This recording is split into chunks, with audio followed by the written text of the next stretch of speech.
I'm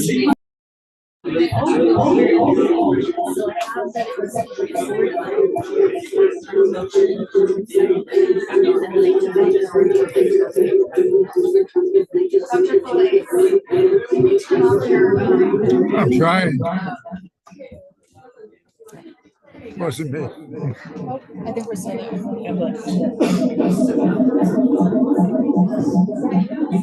No, I think.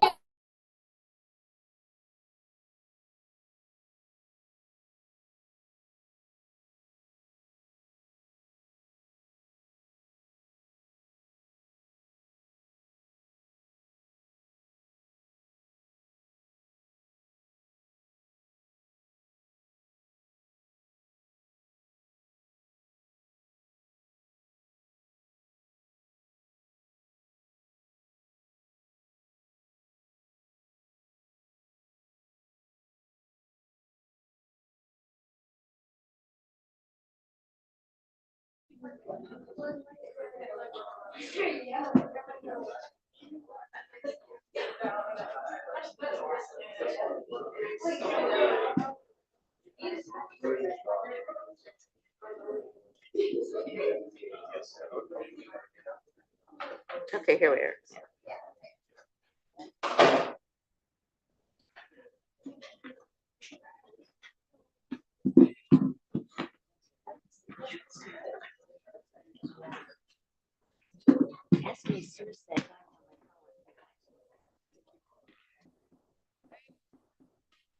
I'd like to call to order the open session of the Mountain View Los Altos Union High School Board meeting on today, Monday, May 20th.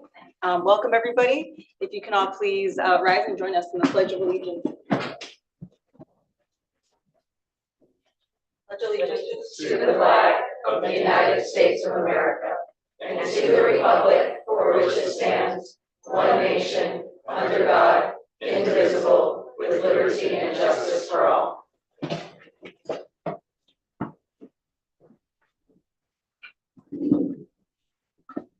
Let the record show that 4 of the trustees are present: Phil Feliz, Catherine Vonnegut, Vita Corns, and myself, Esmeralda Ortiz. President Sanjay Dave is absent today, as well as our student board members, Haiti and Christoph. So can I start with approval of the agenda?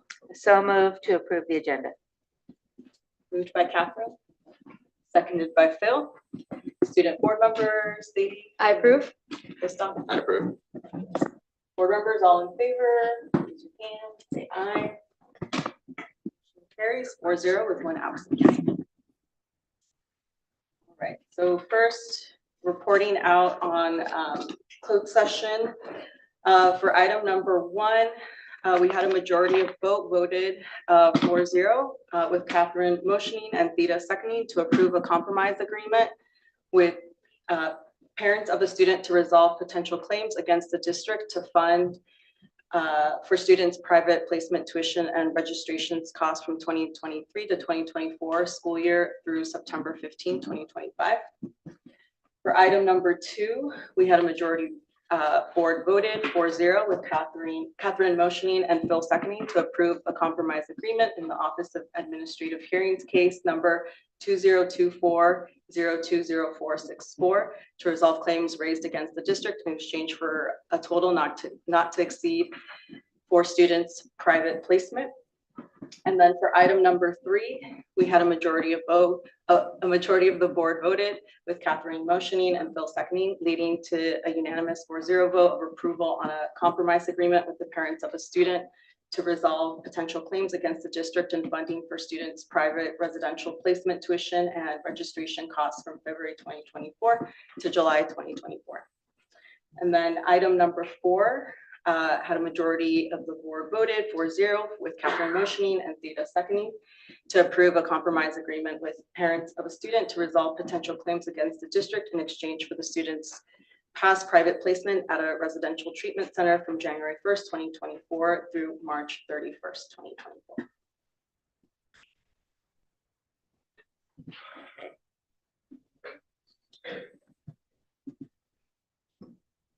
So next, we have recognitions and resolutions. So I'll hand it over to Dr. Meyer. All right, thank you. I bring before you a resolution for the Mountain View Los Altos High School District recognizing and honoring May as Jewish American Heritage Month. Whereas Jewish Americans have played a significant role in contributing to our nation, our communities, and our schools in the fields of arts, business, education, entertainment, finance, government, law, medicine, military service, philanthropy, politics, and science. And whereas Jewish Americans often face discrimination and adversity, yet for hundreds of years they have fought heroically in battle, pursued peace, and always persevered. And whereas this month we not only celebrate their heritage and express our appreciation for those contributions, but reaffirm our commitment to combating racism and discrimination against Jewish Americans. And therefore be it resolved that the Mountain View Los Altos High School District Board of Trustees recognizes the month of May as Jewish American Heritage Month and encourages staff, students, and community members to remember, celebrate, and educate about Jewish Americans and the importance of their role in communities across our nation. We recommend adoption. I move adoption of resolution 23/24-53. Second. Moved by Phil, seconded by Catherine. Student board members, I approve. I approve. all those in favor? Aye. Motion carries 4-0 absent. Thank you.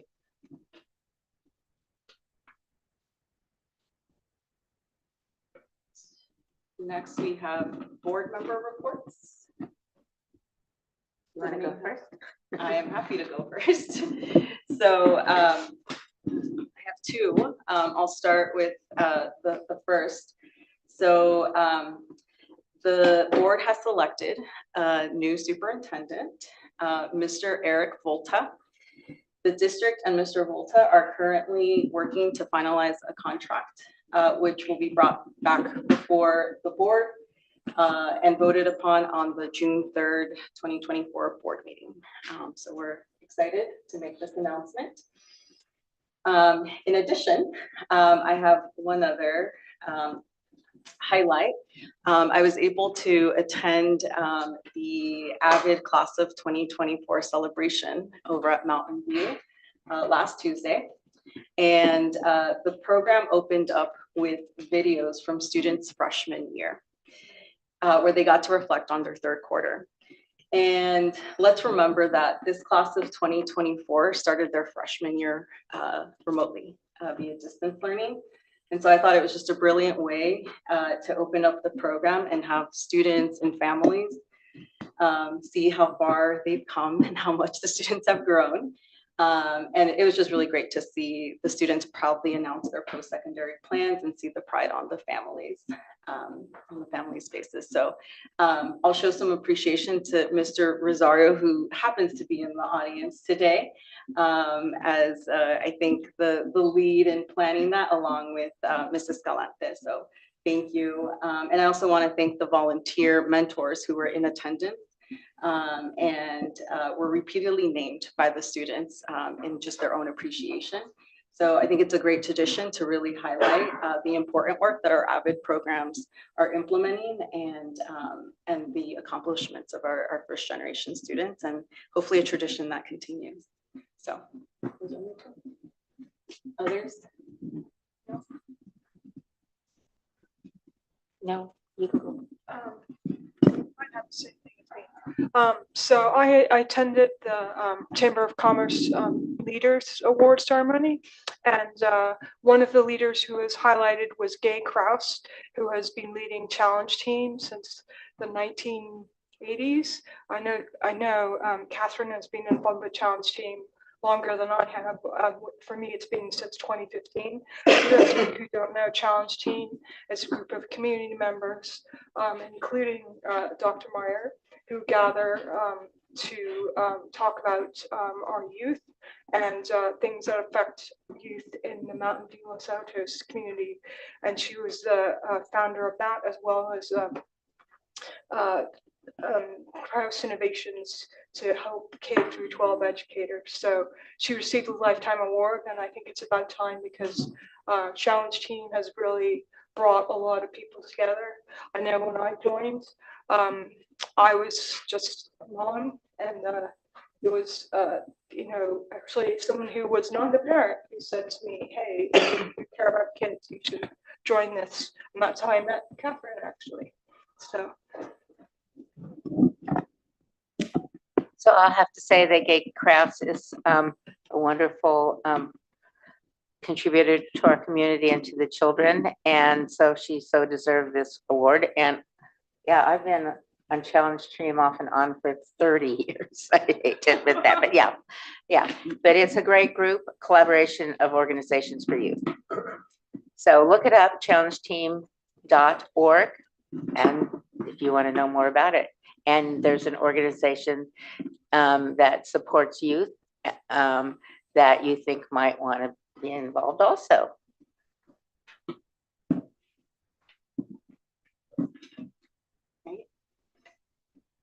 All right, I think next we have our student board member reports. Stacey, do you want to go first? I'd love to. All right, with 3 weeks left in the school year, Los Altos is looking to end the year on a good note.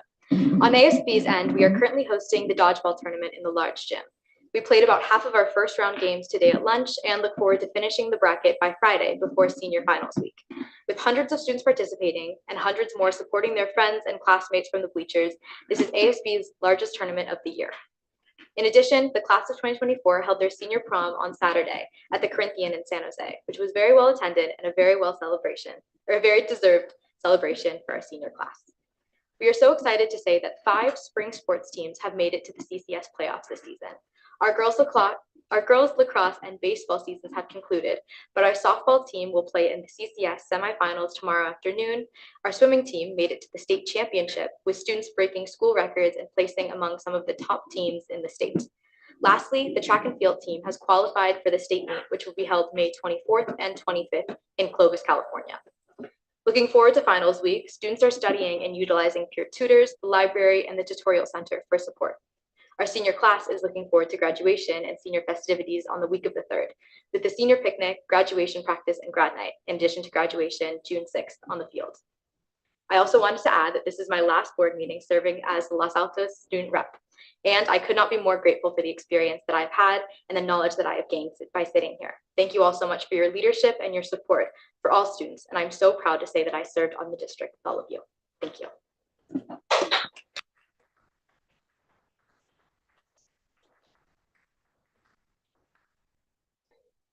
Any questions for Sadie? I just want to say congratulations. It was great to serve with you, and I know wherever you'll do, you'll go far. Thank you so much. I'm sure we'll be reading about it. Thank you, Sadie. Christoph. With the end of the year in sight, the campus has been bustling with activities. Teachers are what make a school, and that's why MVHS celebrated all of our teachers and staff 2 weeks ago. Students made notes to send to the teachers that they appreciated, and a breakfast was organized for the staff.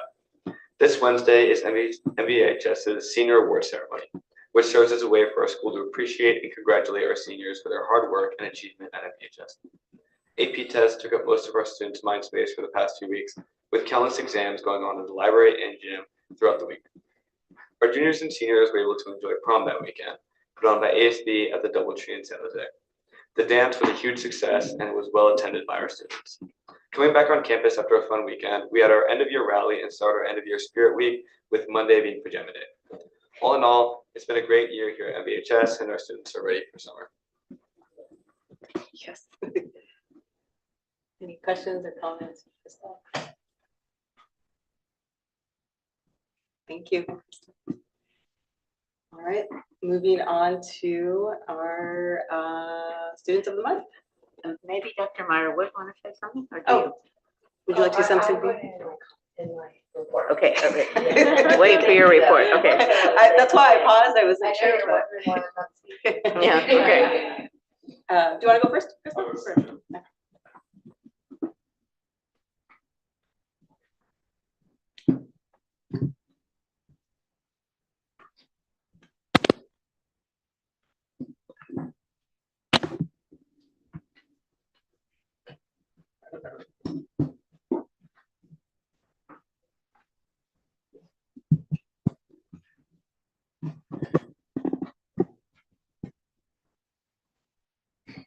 Callista Wu, Mountain View High School's May Student of the Month, exemplifies leadership, passion, and dedication both on campus and beyond.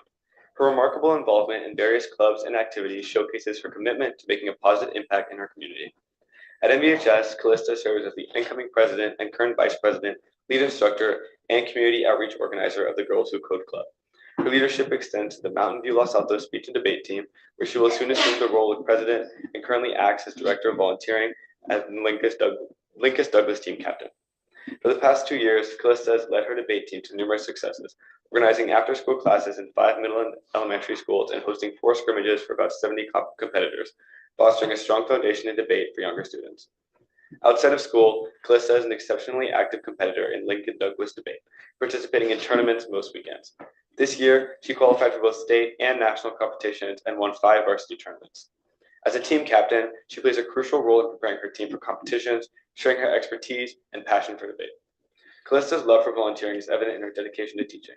She finds great joy in helping young students discover their voices, whether through speech and debate or teaching them to code fun computer games and after-school computer science clubs. Her enthusiasm for education and mentorship positively impacts the lives of many young learners. Among her best memories at MVHS, Callista fondly recalls her experience as a speaker for TEDx MVHS, where she's presented on Asian American parenting in Western societies and its intergenerational effects on familial structures. Another cherished memory is from the recent Georgina Hayes Invitational Tournament, which marked the end of the debate season. The event was a highlight for Callista and her team as they performed well and enjoyed the camaraderie and fun of the competition. Looking ahead, Callista plans to stay in California for university, where she's interested in majoring in engineering with a particular fascination for biometric security.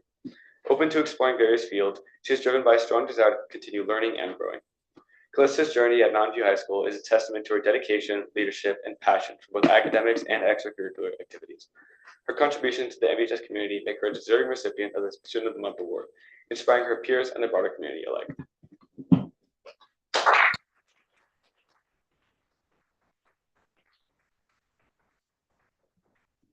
Congratulations, Melissa. We're really excited to learn a little bit more about you. And some of the board members may have some questions or comments. And Phil, you can kick us off. Listen, there's so much in here that you should be proud of. This is really a wonderful resume and background you have put together. I want to ask you about your TEDx presentation because that really fascinates me. I think that's a great thing to learn about. Is that online somewhere where we could look at it? Oh yeah, I believe that the TEDx team, which did a wonderful job with the in-day event, also recorded the event in a live stream that was sent out, I believe at least in Kip's Tips at minimum, but it's definitely online somewhere. The TEDx team did a wonderful job recording and live streaming that whole system. Right, well, could you just summarize what you did in that? I'd love to hear that.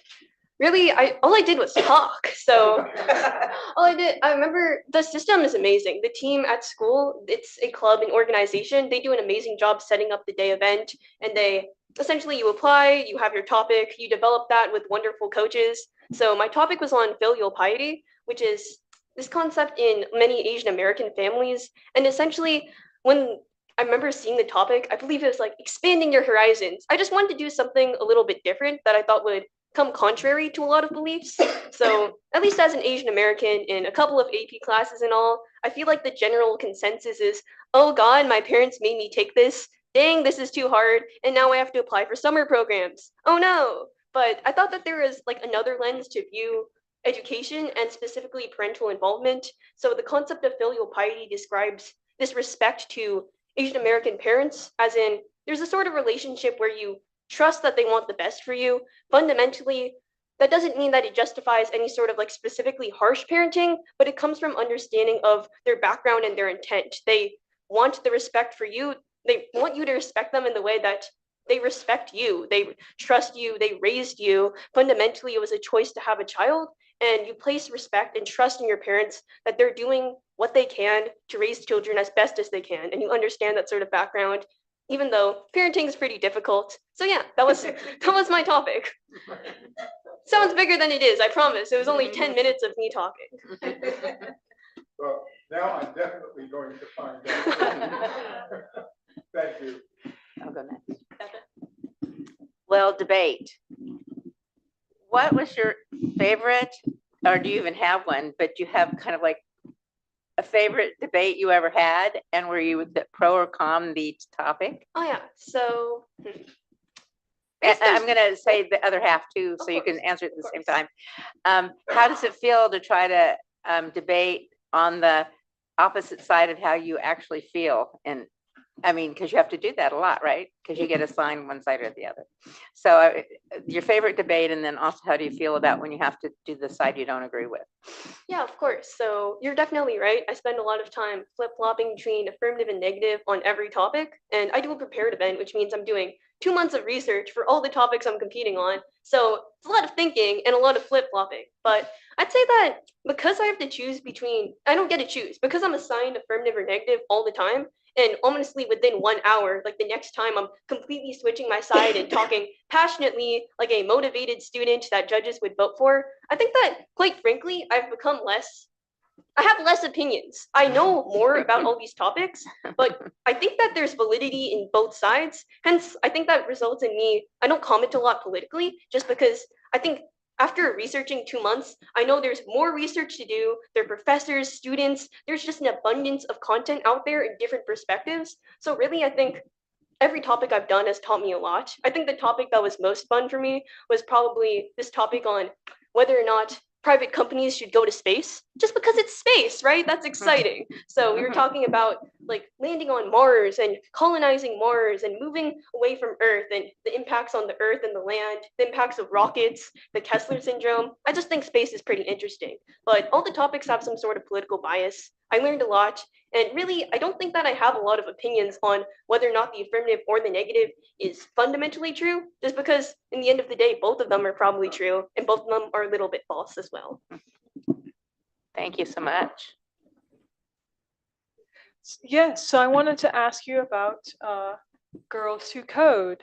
So how did you get involved with that? And how many students have you reached? And where did that come from? And also, can you talk about biometric engineering? That sounds interesting. All right, so just to start at the end, I remember I got the email from Christoph. It was like, congrats, you're student of the month. The fourth question, what do you want to do with your future? So I respond to the email, I'm saying, I'm a junior. Am I supposed to know what I'm doing with my future? Christoph says, yeah, you should put something there. To answer or not to answer. There was an implication there. I didn't realize you were a junior. Fundamental, Okay. I do Take it back. No worries. I think that I do find interest in this. I wouldn't say it's a deep interest. Like I've been researching in the lab for the last 2 years. I remember I was just like, I think my phone is pretty interesting. The fingerprint system, facial recognition. I look up what major is facial recognition. I see biometric security. I write that down. But if we go a little bit further back, it all starts with my brother. He's older than me, and I just kind of follow him. So he's a computer science major. Now, this pipeline gets you to, well, I think I'll just, do what he does. So he joined computer science club. But of course, I can't do exactly what he does. So I joined Girls Who Code in my freshman year. Now, I was there for the snacks. They have snacks every week. And quite frankly, most clubs aren't providing that. But in that, I learned how to code a website. I learned how to play Space Invaders games. And I thought that was pretty interesting. The people specifically in the club leading the club at that time had just this genuine love for computer science. They'd put in a ton of extra hours, and they were seniors. It's not like they're logging them for college apps, but they were just putting in so much hours creating curriculum for us to create our websites, publishing that on Instagram. And I thought that was just really beautiful that we had an opportunity to engage in that sort of system. So I applied, and I don't think I ran against anyone, so it wasn't really a contest to get in. But my second year in that club, I was middle school outreach. So we went to Graham, we went to Block, and we taught younger students. And I've taught students before, but there was something really interesting with like these small cohorts of young girls with their friends, and they were all learning how to play with each other's websites or play with each other's games. And I thought it was great that there's a sense of camaraderie, especially because of the underrepresentation of females in computer science. So then I run again, I get vice president. I'm not actually sure if I ran against anyone ever. I mean, I'm president next year, but quite frankly, our club isn't massive. That's something that we could work on. I can't answer how many people have we reached. It's probably a small number. It's probably not a big resume number. But in the end of the day, every Monday, I like getting my snack. I like teaching a little bit, and I think I like computer science. So that's why I'm there. I like your answer. It's very Yeah, thank you. Very nice. Well, Cosette, we're just excited to have you here, and you really showcase such a deep love for learning, and you're just very curious about the world, and so it's beautiful to see. Thank you. Do you have any family or friends here with you tonight? Actually, I told my parents not to come. I was like, this is gonna be a small room. This could be a little awkward. These board meetings could be 3 hours plus. Quite frankly, I don't know how I'm going to carry my sleeping father all the way home. So I didn't actually invite anyone, but it's a great community here regardless. Yeah, I agree. Well, we'd love to take a picture with you to celebrate.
I think I want to ask you about your what Cosmos is.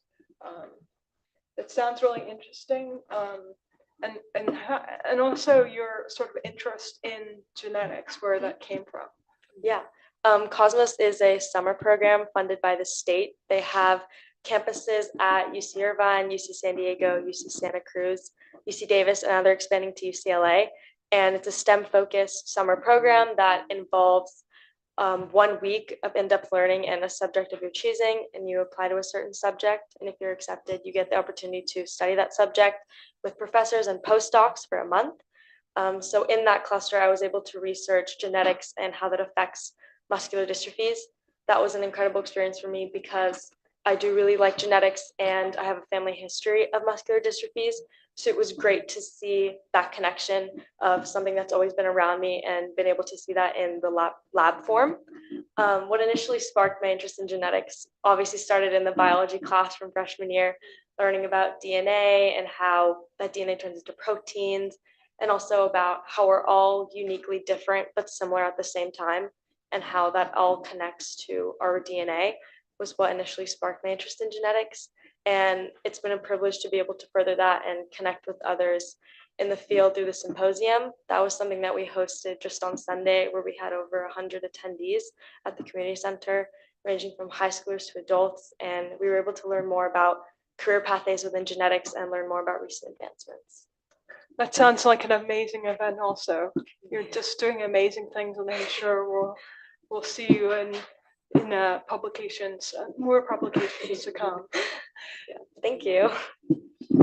Well, congratulations again, Shreya. You're the first student I think that I know has done Cosmos, and I'm happy to hear it was a positive experience. So congratulations. Do you have family members, friends here? Yeah, that can I join have us a for lot a of picture? family. Yeah. Yeah. Well, please join us up here for a picture. Yeah. Okay. Thank you.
I've said this before. I went in Sadie's ASB class and I walked in the class. Ms. Woolfolk was the teacher.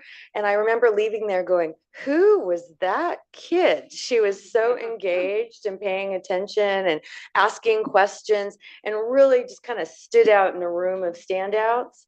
And I didn't know who you were until you came here later as our student representative from Los Altos. You were part of the first group that helped form the advisory. You selected with the former Mountain View representative, the current people who are on that committee and led it with Christoph. You guys were great co-chairs, worked very well together. I have to say you are extremely intelligent, hardworking, and Sadie has this ability when we have very complex, controversial things going on. She will look at it from all points of view and really come to some very complex conclusions that really are for, something you usually see in someone with, many more years. And so you have great wisdom at a young age. So it's been a pleasure. You're able to empathize, and that wisdom is definitely appreciated. I will end with just saying that Sadie was selected as the youth champion, which is a district-wide award in the city. And we were there to celebrate her, and you did a great job with your speech for her work across many planes, including climate and helping others.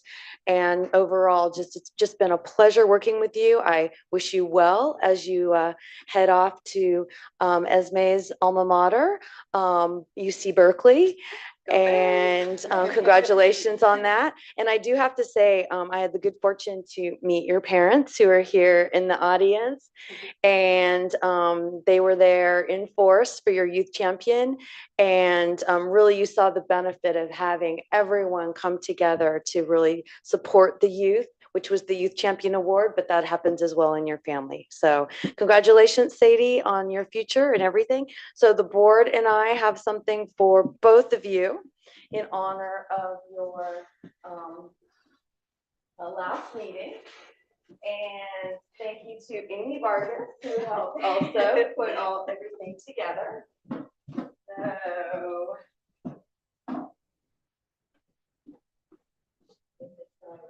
thank you. And now do colors. There you go.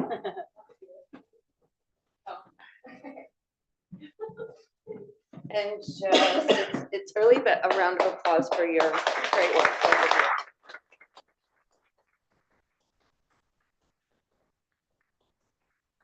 May I have us have a picture with each of them, please? Okay. Yeah, President? Okay. Yes. Okay. You want to both be in the same one, or you want to your own separate? We will definitely. Both together. Okay. We are going to move it. Sorry. It's all good though. It does have to. Iterated.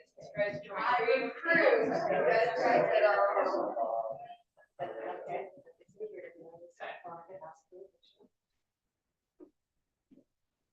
1, 10, 30. Okay, do you want to do individual photos? Yeah. Yeah. Okay. We'll have one with your parents come. Yeah. Are your parents here? Well, it's not. Yeah. We'll do your graduation next year. We'll do your graduation next year. Sure. And then we'll be next to each other. Okay. 121. 30. All right. And then we'll get the song parents for having such a good kid. Thank you for everything you guys do. Yeah. I'm not leaving. I'm sorry. And congratulations to you too. Thank you. One more time. We're going to do one more. Okay, one more. Okay. Yep. Okay. 1. Great. Okay. Okay. There we go. Yeah. Yeah. I know. Get to be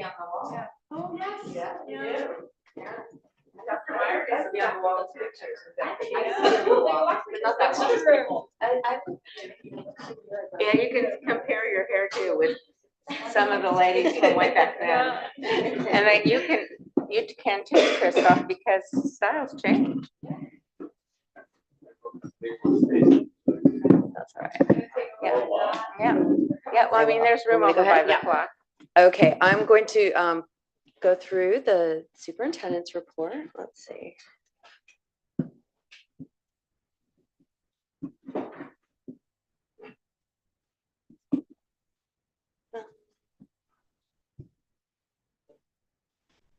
Okay. There's so much going on this time of year, so we'll, oops, here we go, almost, here we go. So you can see here some of the dance and the performances that are happening. Wanted to share, here is Sadie with the Champion for Youth. And William Blair was our staff representative. So he also received our Champion for Youth, and you were the youth champion. It was a wonderful event hosted by Joe Simidian and Gay Kraus. Wanted to also say that this last week we had staff appreciation breakfast at both of our high school campuses. So thank you to the principals for hosting us. And here is our food service staff who worked very hard, as well as our board volunteers who did a fantastic job appreciating and serving our staff. Here you can see also, I think Dr. Glazier and Ms. Vonnegut were hemming it up a little bit and having fun. And you can see Ms. Vargas here with the gift that was very popular. We had to order more. Wanted to also share that at Alta Vista, there are a lot of things going on. You can see they're having speakers, they're preparing for different possibilities over college, and they also are working on a garden that they will have in their back 40 and different visitors attending. Also here at Los Altos, they had an art exhibit, and I believe it's still up in the student service building. And the art is amazing, a lot of talent there, and you can still see it. Senior Day, which is always fun. I'm glad it's Senior Day instead of what it used to be, Senior Ditch Day. This is Senior On Campus Day. And then the robotics in the upper left-hand corner, and 114. It's quite a low number, so the robotics started definitely early on. Mountain View had a folklorico dance, and you can see the beautiful costumes in the bottom left, and then Dance Spectrum on the right, and the madrigals in the upper right. And then you can also see, I believe, the robotics team on the upper left as well. So a lot of activities going on. Our students are enjoying themselves, but they're exhausted. They're very happy AP is over, so that's nice. Freestyle is having an end of the year exhibition on May 23rd, this Thursday, and with their beautiful building, they will have exhibits out in their quad area. So I highly recommend going to see that. And within their theater classroom, they have their best videos, which are so professional, and the art viewing at 5 p.m. And then a lot of things going on with career technical education. They are having their spring turnship and a lot of internships that are occurring. And you can see the different activities thanks to Amber Woodward, who is putting together different opportunities for our CTE students. And also this came up during our study session today with student representatives, the discussion of the importance of looking at different pathways and understanding what is available in regards to career technical education. And then at our adult school, it's always a pleasure to see the work they do, especially the little ones. And so they had a Mother's Day tea party. And so I think they're the best behaved, smartest 4-year-olds around. And You can see here the mothers were invited and they celebrated, and even in their they came off from their fire station to attend. So we have, looks like one mother, actually it looks more like a career day on the right, but very engaged 4-year-olds. And then finally, just another picture of our wonderful students at the competition for robotics. It's a great photo. And that concludes my superintendent report. Comments, questions? No, I just want to say though, at the Los Altos Art, I talked to one of the artists in the drawing class, and I bought one. I bought a drawing of a jaguar. So it's just really, yeah. I said, is it for sale? And the teacher and the student was there, going, oh, can I do that? And I'm going, she said, sure. So I saw it. It was an ink drawing. It an was ink beautiful. drawing of a Mhm. jaguar. Yeah. Yes. I have to take my money over and give it to Mary so she can give me the painting, because they were going to take it down. We have some conduits as well. Yeah. perhaps. So yeah, I went with Catherine and Dr. Meyer. Yes. Dr. Meyer showed us the art exhibit, and then we went to choral class. So just an example of how Dr. Meyer just drops in on classes, which is because the teacher was just like, oh, hi. Mhm. And what was really nice is I asked how many students were going to continue, and quite a few raised their hands. So that was nice to hear, Yes. or see, I should say. Thank you. Keep moving here. So next we have communications. If we have anyone from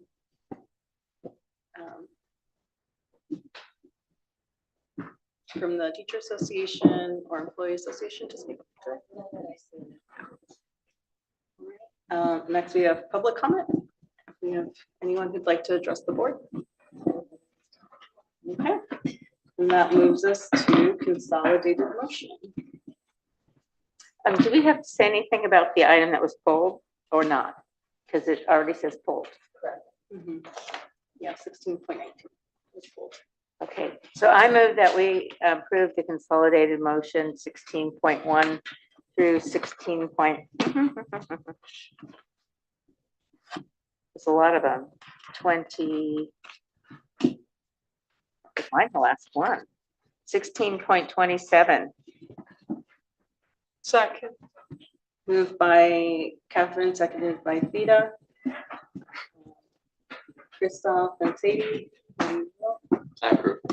I approve. Board members, please indicate by raising your hand. Saying aye. All right, motion carries 4-0 with one absence.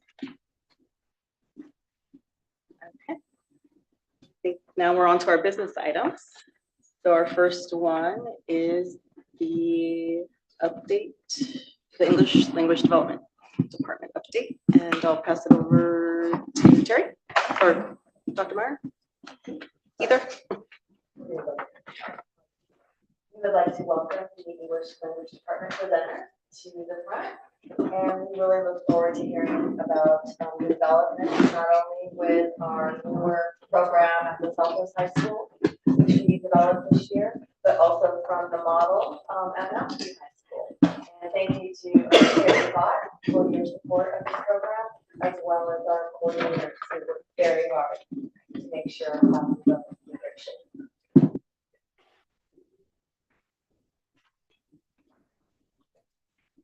Just I think that's, just press next. Great. All right, well, good evening. My name is Adriana Romero, and I'm the ELD coordinator at Los Altos High School. Just a little bit about myself. I've been teaching at Los Altos for 7 years. This is my second year in ELD. Prior to ELD, I was a special ed teacher. And also a fun fact, I graduated from Los Altos a while ago. Hi, good evening, everyone. My name is Jose Rosario. I've been teaching for 11 years, but 5 years here in this district. I teach AVID, English, and ELD. And fun fact, I was a student teacher here 11 years ago at Mountain View High School. All right, so the first slide shows our EL enrollment history. You're probably wondering why is there a big increase in the 22-23 school year, and there's a decrease at Los Altos, and at Mountain View there was a bit of a decrease, and that's because that's when the ELD program returned back to Los Altos High School. But as you can see, in this year, in the 23-24, we've had about the same enrollment numbers. So what is the process of identifying our ELD students or our EL students when they're enrolling our district? First, during the enrollment process, parents and guardians are required to complete a home language survey. They're asked a couple questions. So some of the questions that they're asked are, what language did your child learn when he or began to talk? What language does your child speak at home? And what language do adults at your home speak? If they respond in English, if the response is English, then no further testing is necessary. But if they indicate that they speak another language other than English, the student's flagged and further evaluation is determined to determine what EL services are needed. Then either Sandra at Mountain View or Jose at Los Altos administers the initial LPAC. They have 30 days to complete that test, but they try to do it as soon as possible to make sure that students are enrolled in the correct classes. Students who score proficient on the initial assessment are classified as IFEP, which is initially fluent, and they do not require any services, but will be monitored to ensure that they continue to succeed academically. The students that do require ELD services continue to be tested every year using the summative LPAC until they get reclassified, which I will be mentioning in the next couple slides. So this next slide shows the different languages spoken by our students. Although Spanish is a primary language, we have students who speak other languages. There might be a misconception that our ELD students are just Spanish speakers. But the reality is that we serve students from different parts of the world. This diversity is really important because it allows for richer conversations and experiences in our classroom.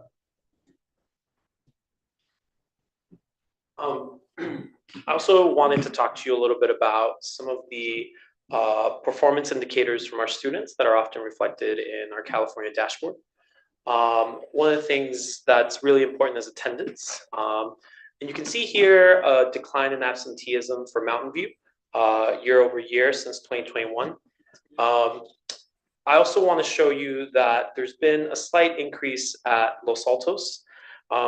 And there's lots of different reasons why students might be absent. Obviously, our students at some point struggled with maybe transportation until programs were offered at both sites.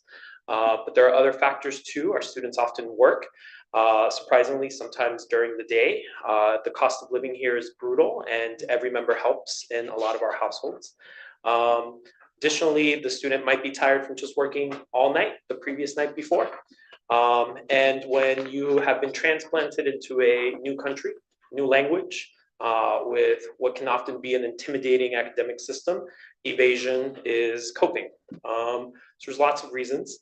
Regardless of the decrease or increase, as a district, we are kind of evening out. And so those numbers are marginally different between both sites. We have a similar number of chronically absent students that fall under EL. Additionally, just for reference, you can see here in the Mountain View breakdown that our students are showing up to class overall 90% of the time in comparison to their English-only IFEP and RFEP counterparts. And it's also marginally different as well at Los Altos. They are also attending school regularly. I know that there are different efforts being made to make sure that students are on track. In fact, that's one of the programs at Mountain View.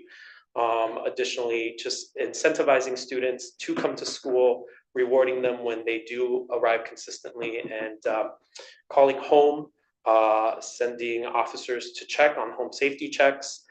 There's a lot happening to try and get kids to be in seat. I want to talk to you also about this slide, in particular, how our students are doing collectively. You can see the distribution of grades versus the distribution of GPAs.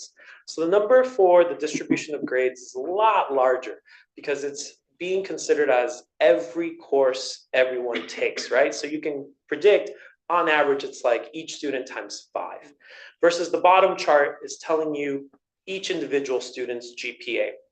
The easiest one to digest here is probably the bottom one and the overall outcome of our students and how they're doing. And we can see that our EL students, they are getting below a 2.0. Sorry, I'm going to reference a little division before.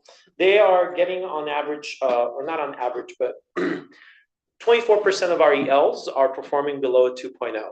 Not only is this a huge chunk, but with the Cal States moving their minimum requirement to 2.5 ever since losing the ACT or the SAT requirement, that's a big important factor. Students, for them to be college eligible, they don't just need to pass with a D to graduate, they need to pass with C's and B's in order to get that 2.5.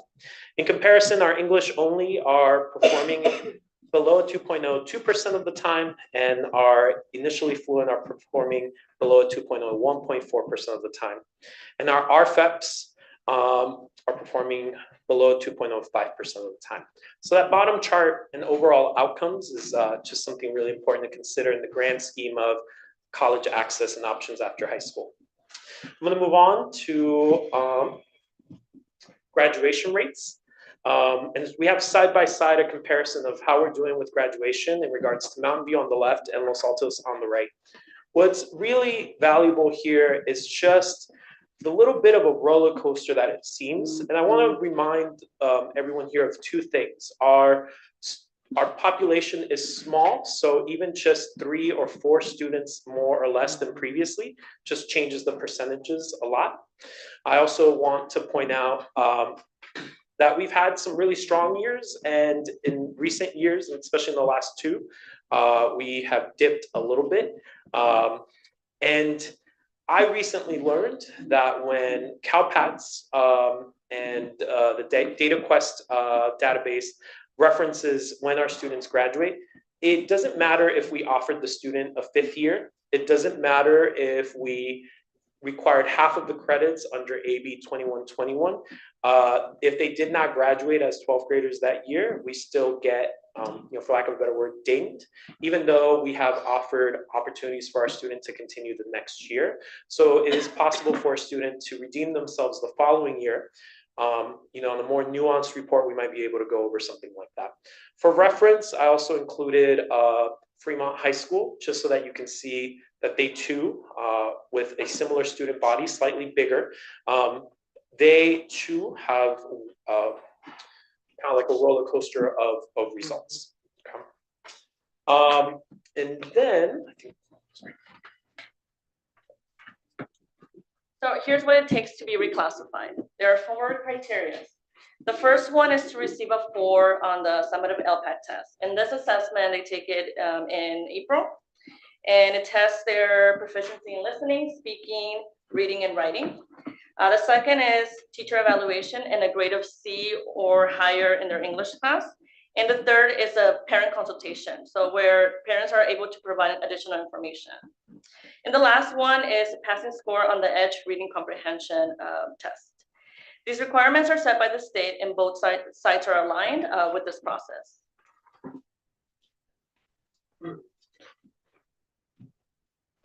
So just to be clear, when a student gets an overall 4 on the LPAC, they still need to meet 3 other criteria. And those are things that if the results come out in May and June, we need to look over, sometimes as late as August and September. Reclassification is a huge deal. Giving them an award and making it an event really brings closure to a change in status. And I think it's a beautiful thing. I also know that logistically, changing classes in August and September can be hard, and our students still, as our FEB students, step up to the challenge. I'm just really proud of our students. That's what I want to say here. Okay, so how often are we reclassifying? Well, here again, from the California dashboard this time, we have just the last 2 years, 2022 and 2023. We see a decline in kids making movement. So that purple part is, that dark purple is students who have progressed by at least 1 level. It declined from 43% to 39%. We frankly are looking forward to seeing the results of this year, what with our pilot this year and all of the resources that we have tried. We are hopeful that we will do better, and we'll check in about it next year. I think that these numbers speak to maybe one, remnants of the pandemic, but also I think our students deserve new curriculum, which we haven't really updated in about 10 years. And I'm so grateful to work in a district that has recognized that and has invested in that. And I know Adriana will speak about that a little bit later. Which is now is later. Okay.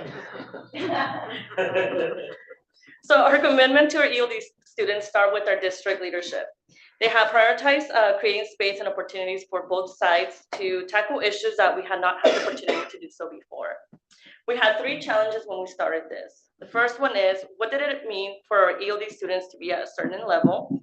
And when was it appropriate to move to the next level? The second, were our instructional practices aligned with current best practices? And the third, how can we continue to deliver the best program and support to our students?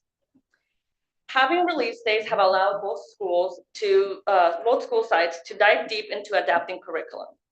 Terry had shared that it had been at least 10 years since we last adapted curriculum for our ELD students.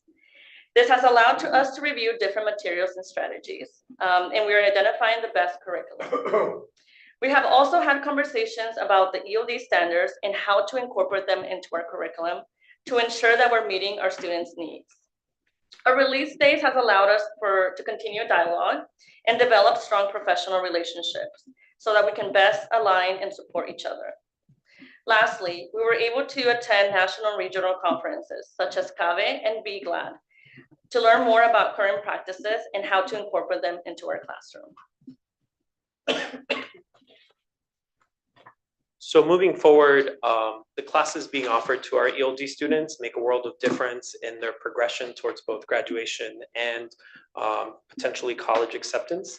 And I really want you to put yourself in the shoes of a newcomer who arrived from a country where maybe they did not have time to grab transcripts because they were highly motivated to leave as soon as possible. And so they might be 15 or 16 years old with 0 credits and have very little incentive to reach out and let people know where they are now.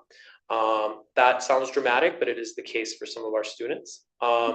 In other situations, it's just a matter of logistically translating a transcript, converting a course to be eligible for the courses we offer here and offering articulation, and that just takes time.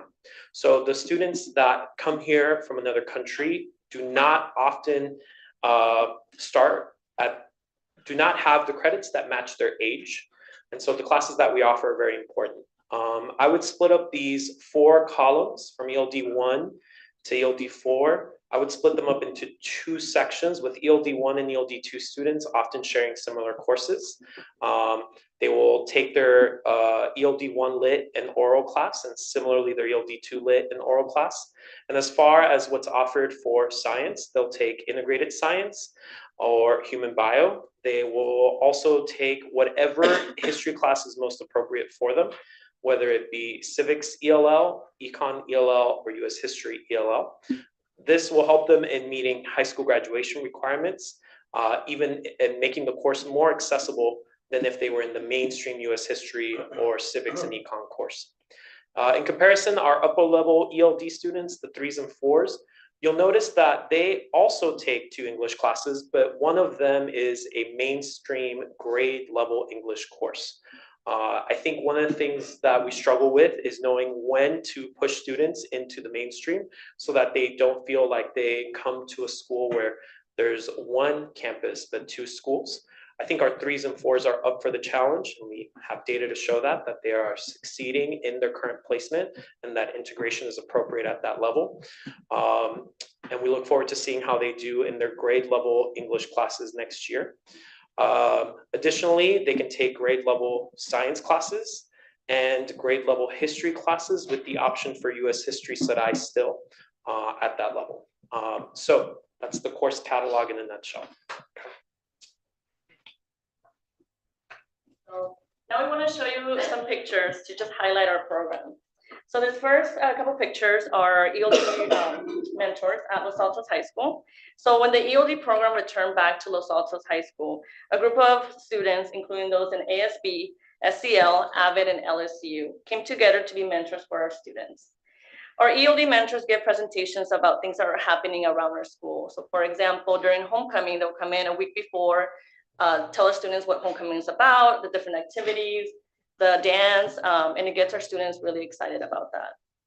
Also during Valentine's, our ELD mentors gave hot chocolate, and it was a way for them to be able to interact with one another and also to emphasize an inclusive environment. And then here are some of the pictures of the gatherings that we had. So thank you so much to the generosity of the MVLA Foundation. Our students were able to visit the California Academy of Sciences in San Francisco, as seen as on the first picture. This was the first time that many of our students had ventured outside the Mountain View Los Altos communities, and making it an amazing experience for all of them. The other pictures show how students are not only recognized on the Latino Student Awards, but also in on other general events. The fact that they're being recognized for their hard work has boosted their confidence.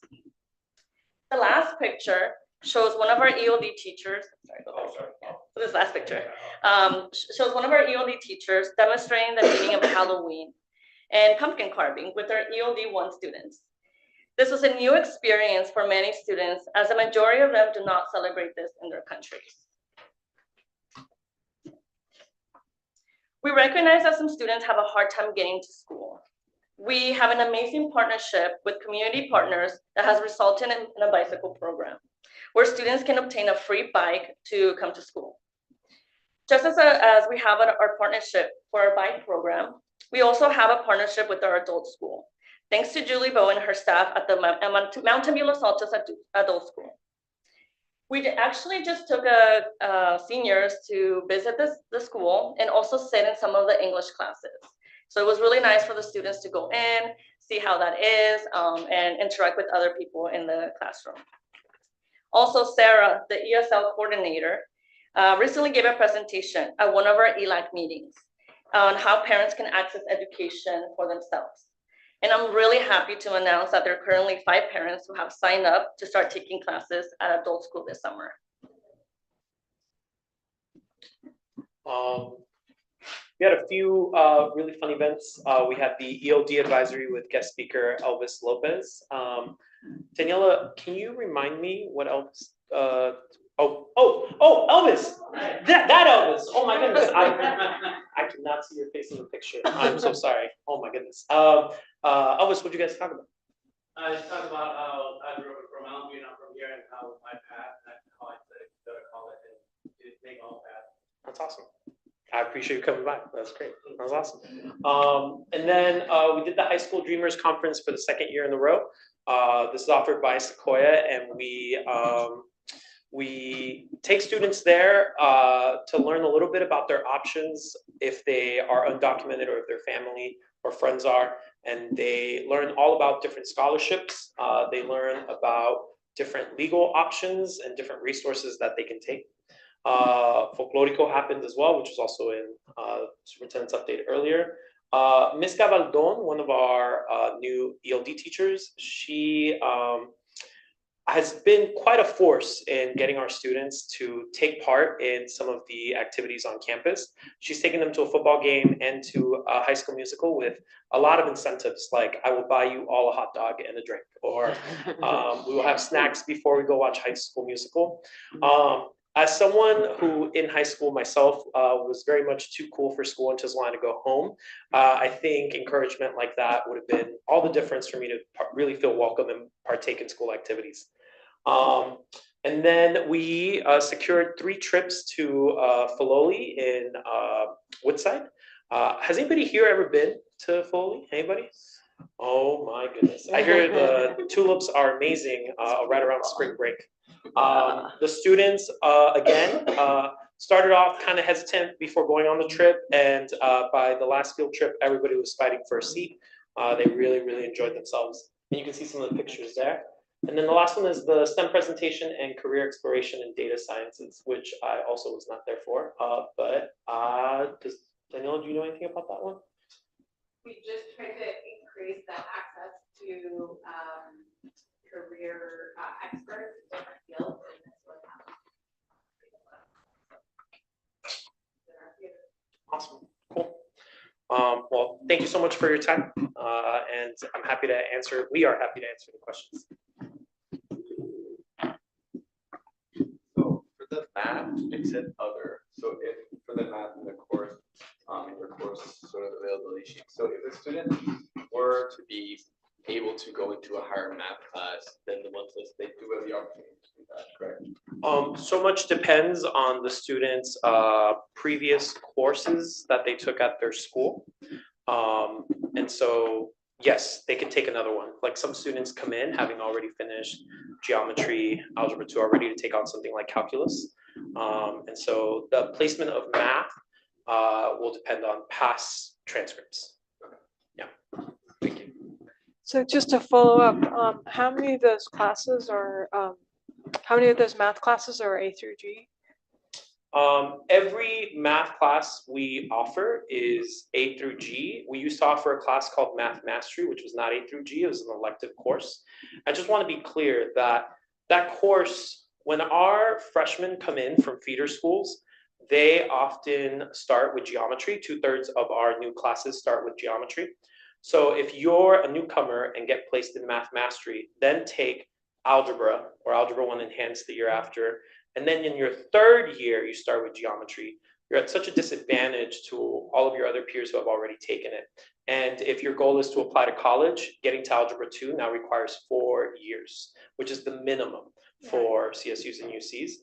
Getting rid of the Math Mastery course only helps our students reach those goals faster.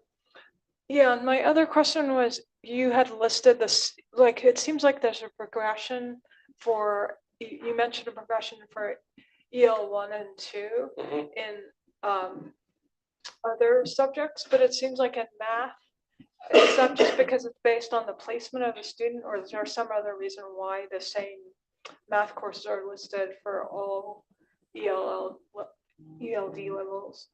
Yeah, it's a great question. My understanding of the math offerings is that they are independent of the student's language level. I don't teach math, but I would also not go as far as saying that math is universal. Math is highly complex and word problems get the best of us. And so I don't think it's that simple at all. But from the course offerings that we have, Algebra 1 Enhanced, which also counts towards CSU UC. Yeah, thank you. Algebra 1 Enhanced is an opportunity to do it at a different pace, but the language demands would be similar. And they might have an IA, an instructional assistant in there, but that's about it. The curriculum, though, would be equivalent to Algebra 1, given that you get the same credit. Thank you. Is there much taking of honors or AP classes at all, or none of these are honors or AP? When you get to 3 and 4, are some of these classes they're taking honors or AP? Not. So for most of our students, the first AP class that they are offered is AP Spanish. A lot of them may start with Spanish 3 honors and then take AP Spanish language or AP Spanish Lit. That's probably the one class where I worry the most about its placement because of its correlation to ELD classes. Like it has to be in a period when they're not taking ELD classes. It's where our students really, really shine bright. And that is open-ended under languages. The chances of a student taking an honors or AP course is really dependent on what age they get here and what class they start with. So if you're a 9th grader who started in ELD 3 or 4, there's a good chance you would feel the confidence to take on an honors or AP by the time you hit senior year, and if you really want to be college eligible. But I think some of our students are happy with the rigor at the mainstream courses in the college prep, which are perfectly fine for a lot of colleges. What about tutoring in the subject material and or in English itself?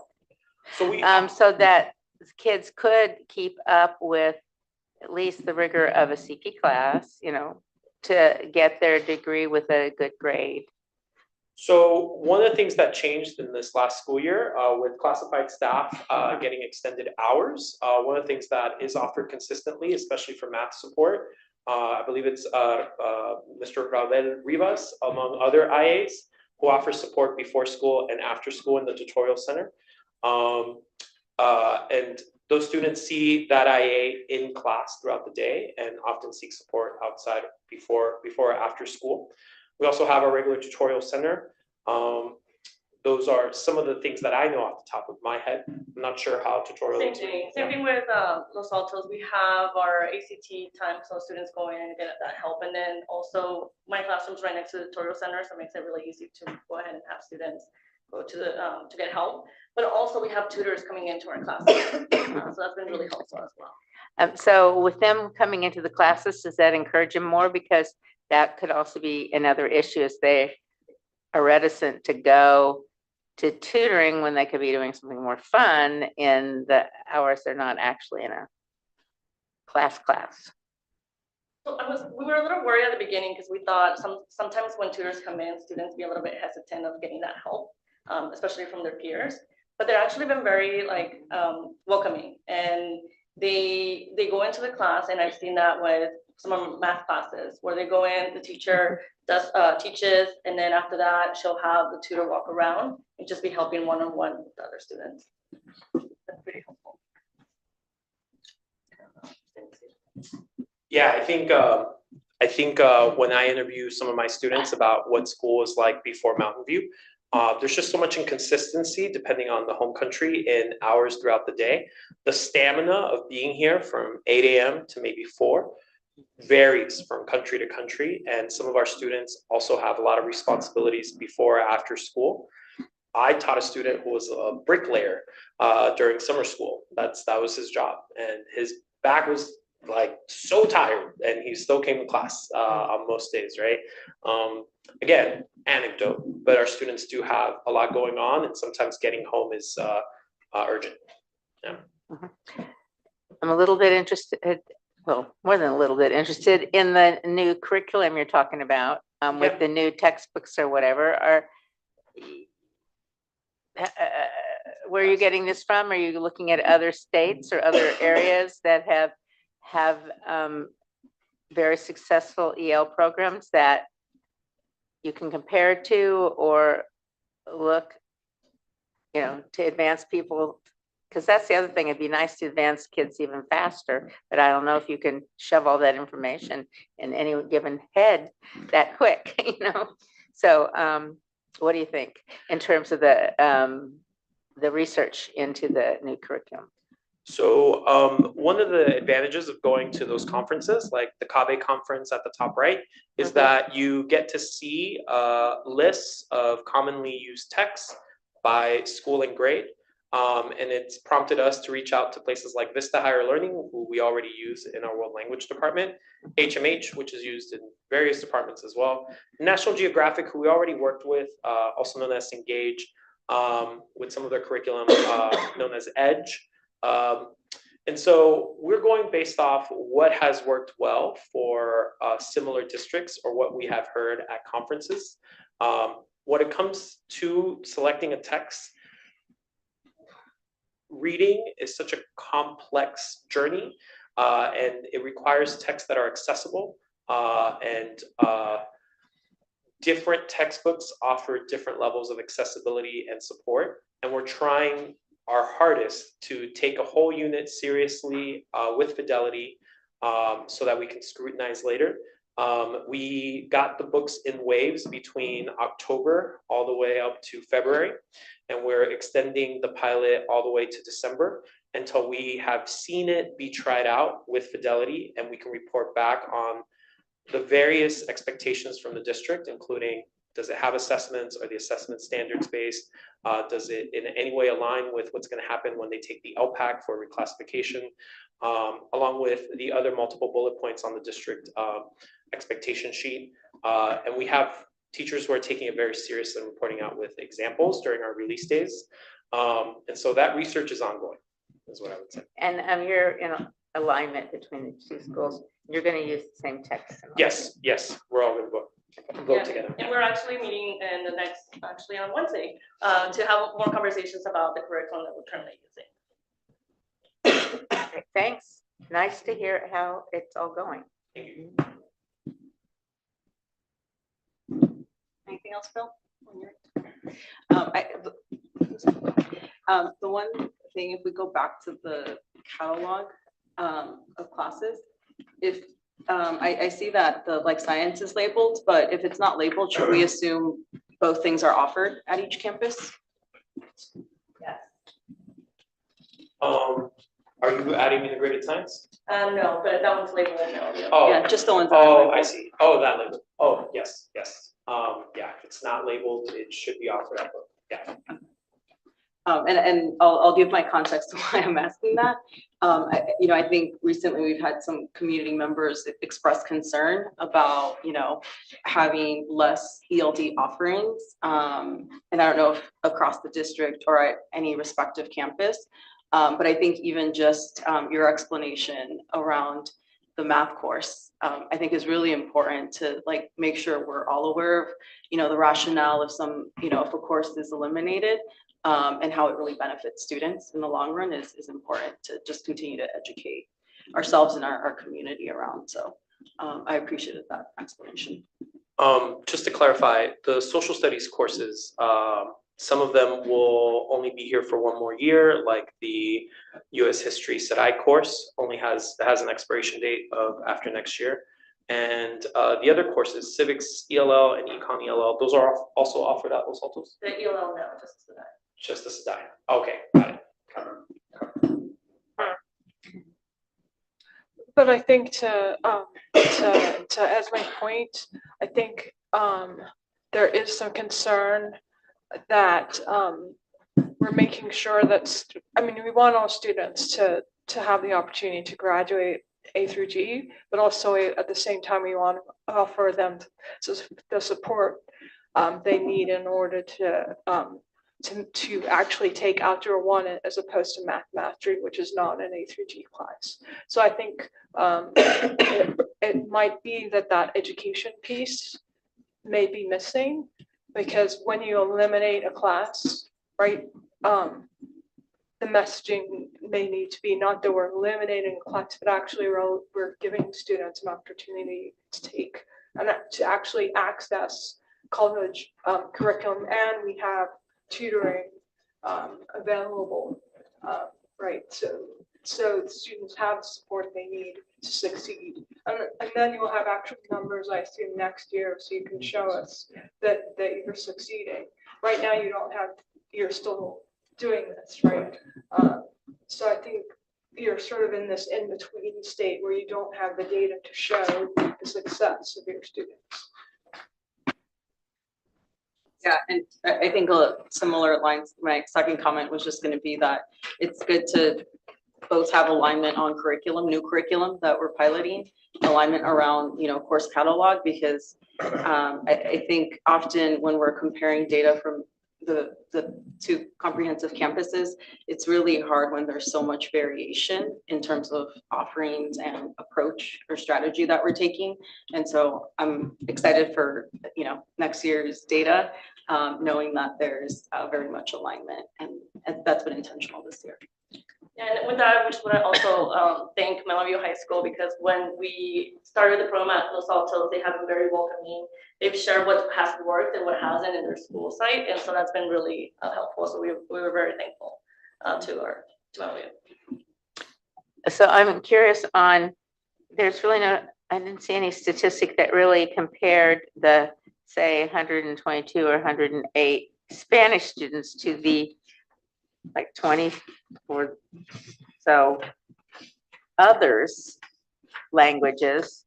So how are they doing? Do they feel like they're dangling, or are they fitting in real well? Without giving specifics, I can tell you that our Spanish students have a strong enclave of friends, Yes. which means they're not fully immersed in English. Oh. And therefore, the non-Spanish speakers move faster. Oh, really? Yeah. Yeah.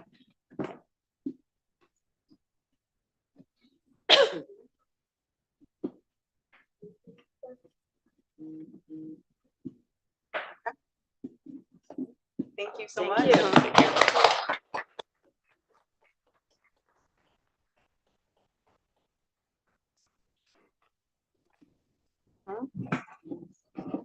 We're gonna keep moving here. Item 18.2, our LCAP update and first reading.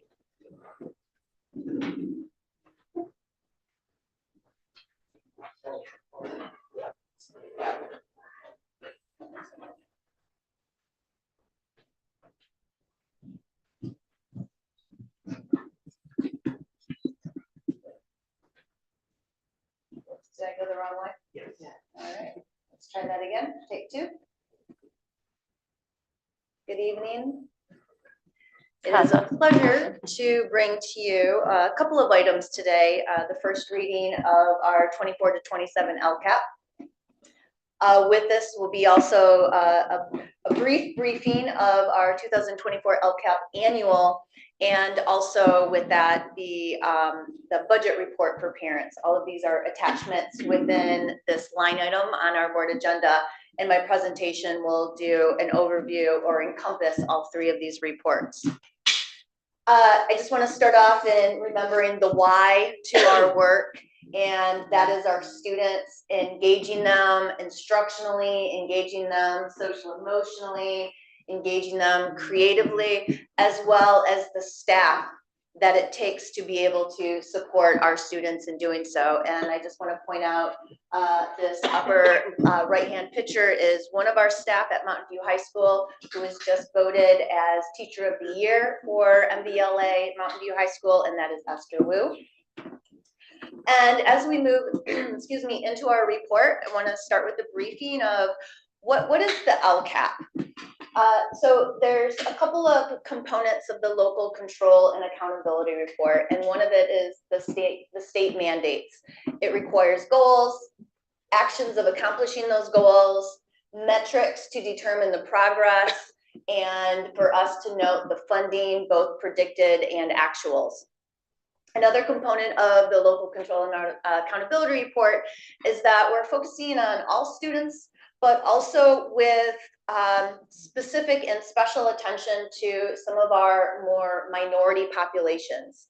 As many districts, sometimes the small populations, and when I say small, I'll show you an example in a moment, but it can be just 6 students. That very important population can sometimes get easily encompassed in larger populations, and therefore specific needs that that population may have cannot be met or targeted. And so the LCAP also ensures that we're targeting and being very specific about the populations that are shown there in the center: low income, certain ethnic subgroups, English learners, students with disabilities, foster youth, and students who are homeless. And last thing is the LCAP requires that we include certain metrics that the state deems as important for, as we do, as important for monitoring the progress on our LCAP. And so the importance again is that it really does support districts, including ours, to focus on English language learners, foster youth, low income. It drives the success based on student outcomes, and it ensures that the LCAP is not a one-off, but that the work that we do and the actions and the goals of the LCAP are in line with our board goals, our WASC goals, our SIPSA, and the state's goals as well. Lastly, it incorporates a formula that ensures that we are providing a certain amount of funding that supports these smaller populations. The local control of this whole plan is we get to deem how we want to spend that money, and that our actions and our services that we're providing are very specific to the data reflection that we did to determine what needs to be done to continue to support those students. So with that said, I want to give you a broad overview of the budget for parents, or the budget overview for parents. This diagram shows just a simple comparison between the bar in the green, which is our total budgeted for MVLA district. And the bar graph in blue is our expenditures that we report in the LCAP. So a vast majority of what is not included in the LCAP includes items like majority of personnel, credentialed and classified staffing, transportation, facilities, huge line items that it takes to run a school district are not included in the LCAP. What isn't included in the LCAP are very targeted instructional type services for what I just showed on the earlier slide that meets those priorities as well as those targeted groups. This item is illustrating from our 2024 annual report. In blue, what we expected to pay for our high need students out of that LCAP, which is a quarter of the LCAP budget requirement, as well as in the green line item is the actual expenditure. So what we predicted was pretty close to what we ended up expending. And when you go into the annual report, if one of our actions is over or under 20% from what we expected in the annual report, it did report why there was a differential deviation of 20% or more. This is just giving you a quick look at what is the indicators that the state requires. We also include these indicators when we do our November annual data report with the board. The last 2 years, we did a study session and it had a big binder that included local board indicators as well as state indicators. This includes college and career readiness, graduation rates, academics and ELA and math, mostly tracked by the CASP tests. English language progress, that's mostly tracked by the LPAC score, the chronic absenteeism and suspension rate. And then there's also some local indicators that we're required to include in our LCAP metrics. That includes student climate, parent engagement, basic conditions of your facilities, to name a few.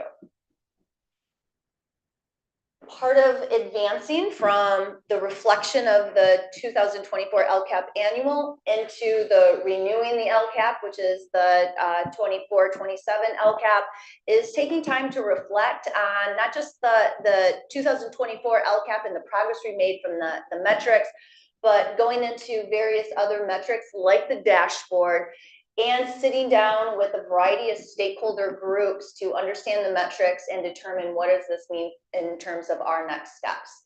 We have a lot of successes that we are proud of. It's written in our 2024-27 LCAP.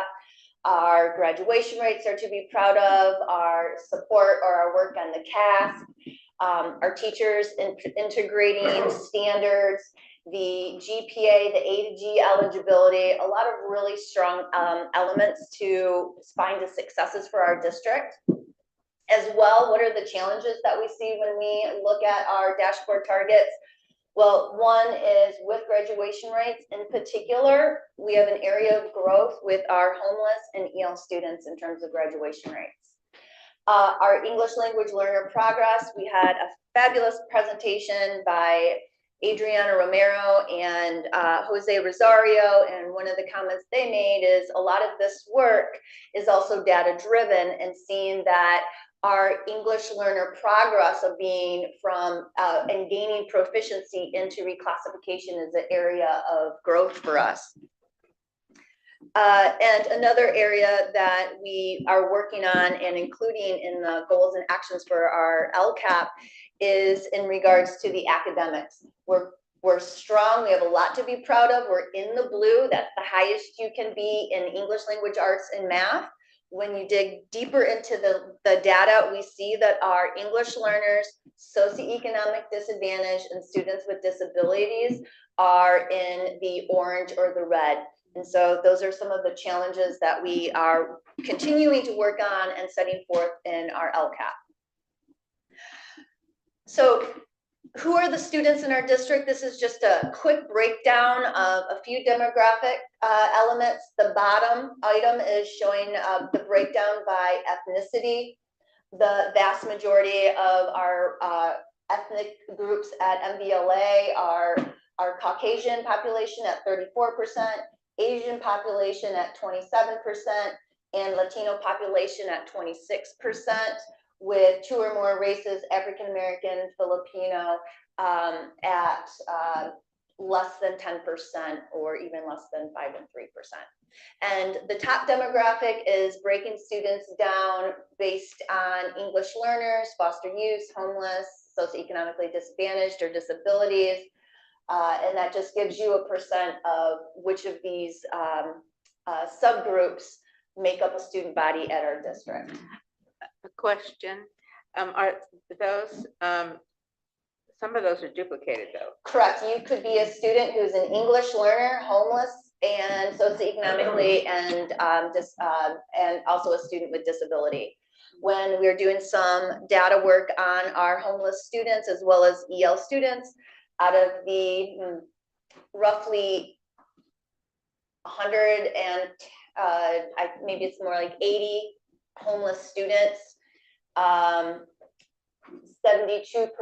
or 72 of those students were English learners. So over 90% of students who are homeless are also English learners. So yes, some of these are duplicates and some of these are major duplicates, depending on the demographics compared.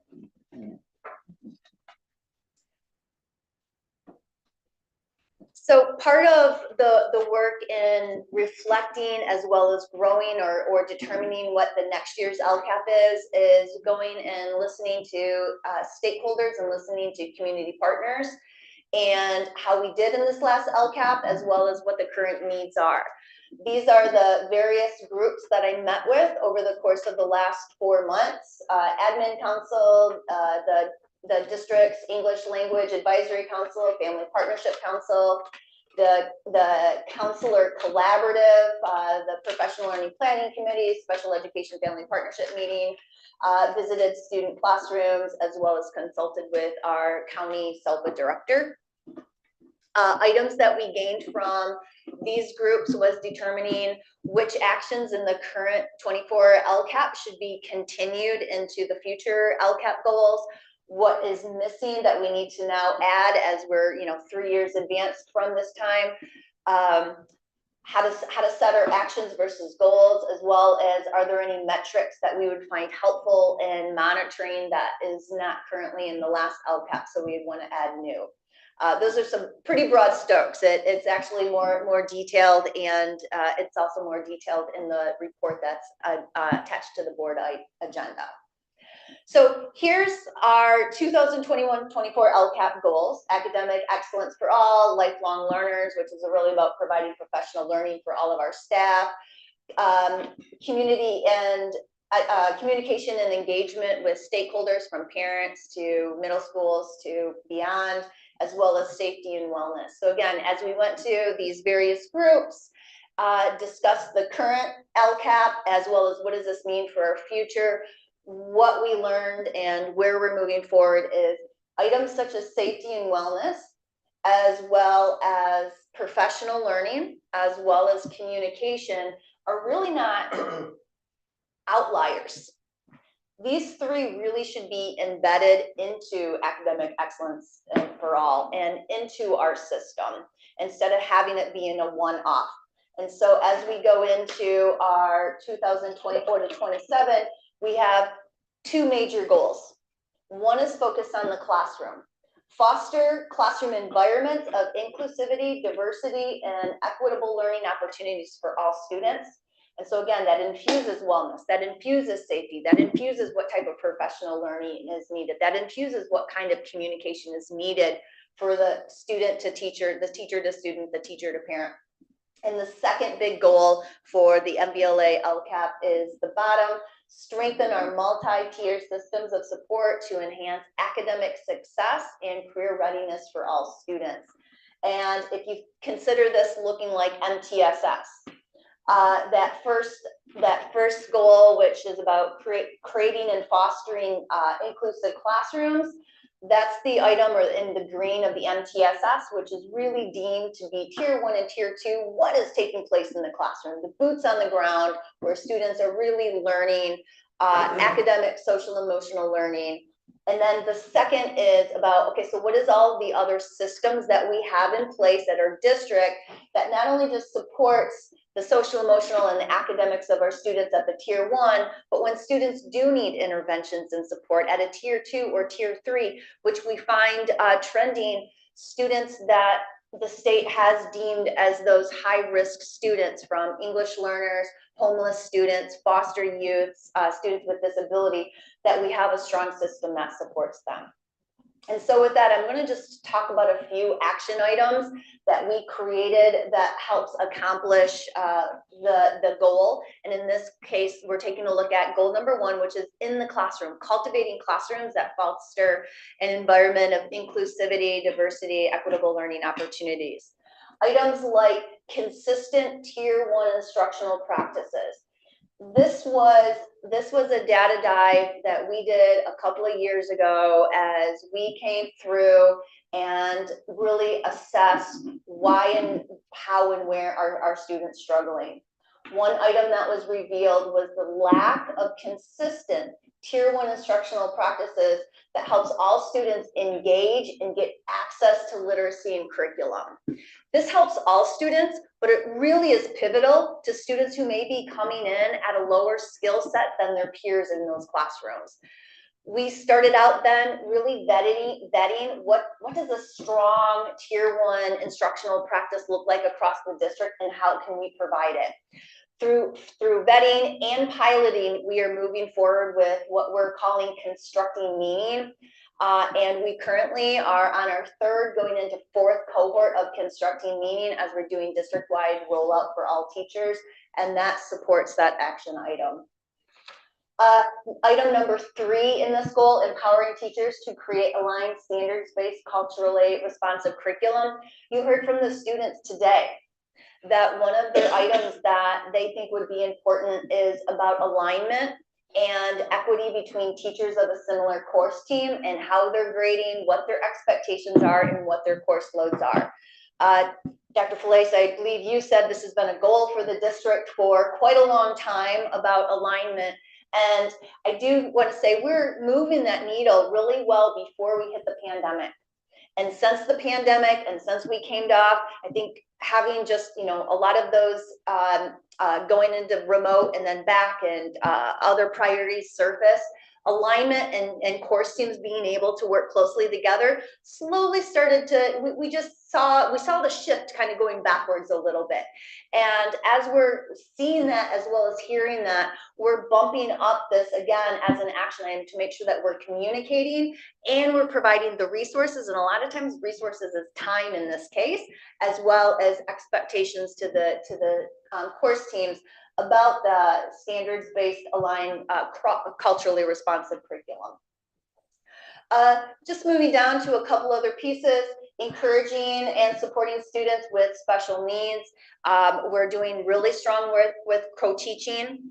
I had a couple of meetings and or emails with co-teachers moving into next year, hearing and understanding the importance, but knowing that they need support and training to really help them leverage what that co-teaching looks like, so the students with disabilities is feeling like they belong. We heard earlier from the students, it's a different topic. It's from a different lens, but that their students want to hear from them and they look at them as equally as smart as everybody else in that classroom, and that's really leveraging the strong co-teaching partners. And then number 6, I'm going to just bump down to there, promote student and parent engagement and communication. We have a great system that supports teachers outreaching to parents in a parent-teacher type conference all year long. So encouraging that ongoing outreach to parents and supporting our teachers of knowing how to do that and having the resources to do so. As we go into goal 2, which is thinking back about the systems of MTSS, this is school-wide or district-wide systems that not only support, the classroom, but the interventions that need to take place at a tier 2 or tier 3 if we see students struggling. A couple highlights to go through, and again, in the item that's attached to the board, it goes into much more detail than I'm presenting right now, but focusing on academic counseling. And how are they leveraging their ability to call in students who perhaps do need a tier 2 check-in and providing that interview to try to help determine early on what the challenge is and help them navigate. Also providing them training. One item that we heard when we met with our families of special education is that our counselors, it's important for them to understand IEPs and how the IEP transitions into the college. And, so really taking a look at the different types of training and professional learning at those even small details that can go a long way. The FAFSA is an item this year, although it had some challenges with its online, is required for every student. And so how are we leveraging the outreach to all populations to make sure that they're able to navigate and complete the FAFSA to help their college resources? Bumping down to maintaining a safe and nurturing campus that fosters learning and well-being. Taking a look at what are our other means of corrections. How are we supporting students in learning from their behaviors and their interactions? What kind of training do we need to provide our administrators or classified staff? How are we creating that campus that does feel safe when I come, and when I make mistakes, it's just a mistake, or it's perhaps not a great decision, but I'm not a bad person for that decision, and just nurturing that we want you here and we're here to help you learn and grow, sometimes behaviorally, sometimes academically. Just moving to the bottom, a few items. It's continuing to support our CTE program. That also bumps up with one of the earlier action items, which is about expanding services, and we're really working to expand our work-based learning services, our internship services. We heard from some students who are saying that it is important that our district offer career exploration, and so we're listening to that.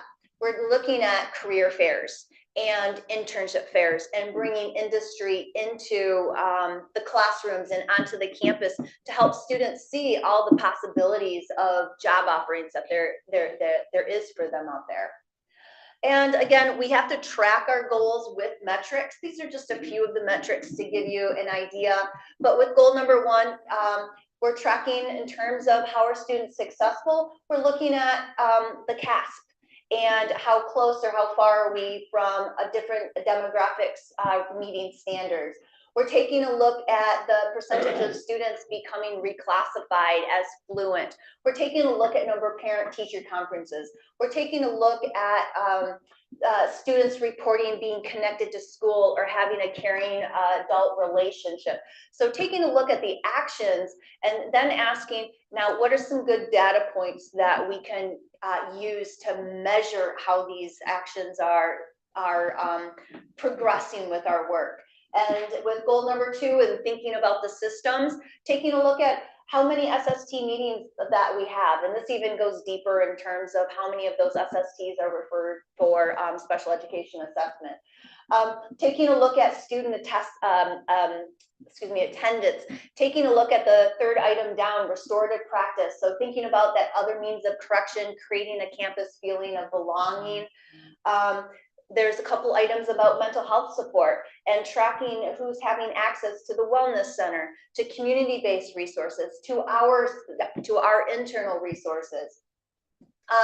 There's an item about parent engagement. So we have several items about what are the participations in ELAC and family partnership meeting and PTSA, and as well as tracking work-based learning, internships, and in this example at the very bottom is CTE completion. And in the end, as we finish our first reading here, what does this mean moving forward? First, this is a first reading, so a brief overview with you from the presentation, but a more detailed with the report. This is also posted on our website. It's called Open for Public Comment. It has our LCAP linked as well as my email address. So if any public has comment that they make, we welcome that and they can email me that comment. When we come back to the board in on June 3rd, this will be up for adoption. And lastly, after it is board adopted, it'll go to the county office and eventually then the state for their approvals. So thank you for listening to the first reading today, and please let me know if you have any questions.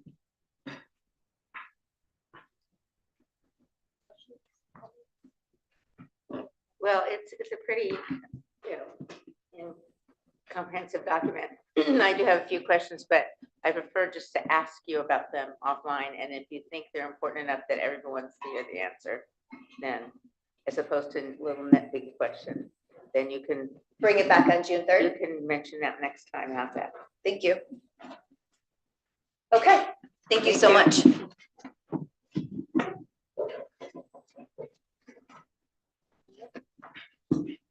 Have our first reading of the budget for 2024-2025. Yes, thank you and good evening. So it is intentional and appropriate that the budget presentation follows the LCAP presentation.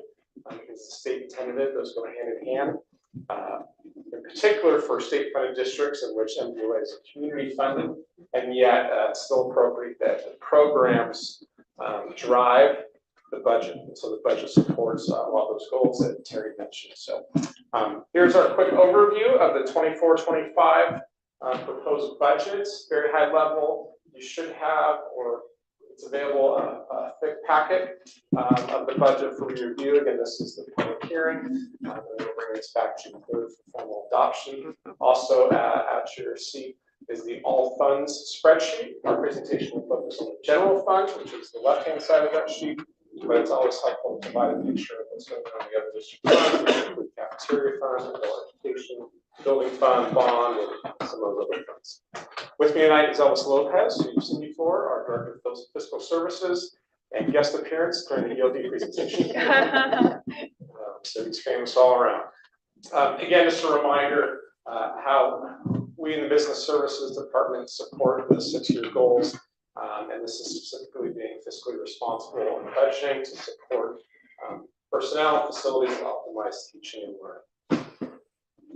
So with that, I'll turn over to Elvis to give the big picture. This is a 30,000-foot overview of our budget, the numbers as we see them, not even today. This was as of about a week or so ago when we had to present all this stuff.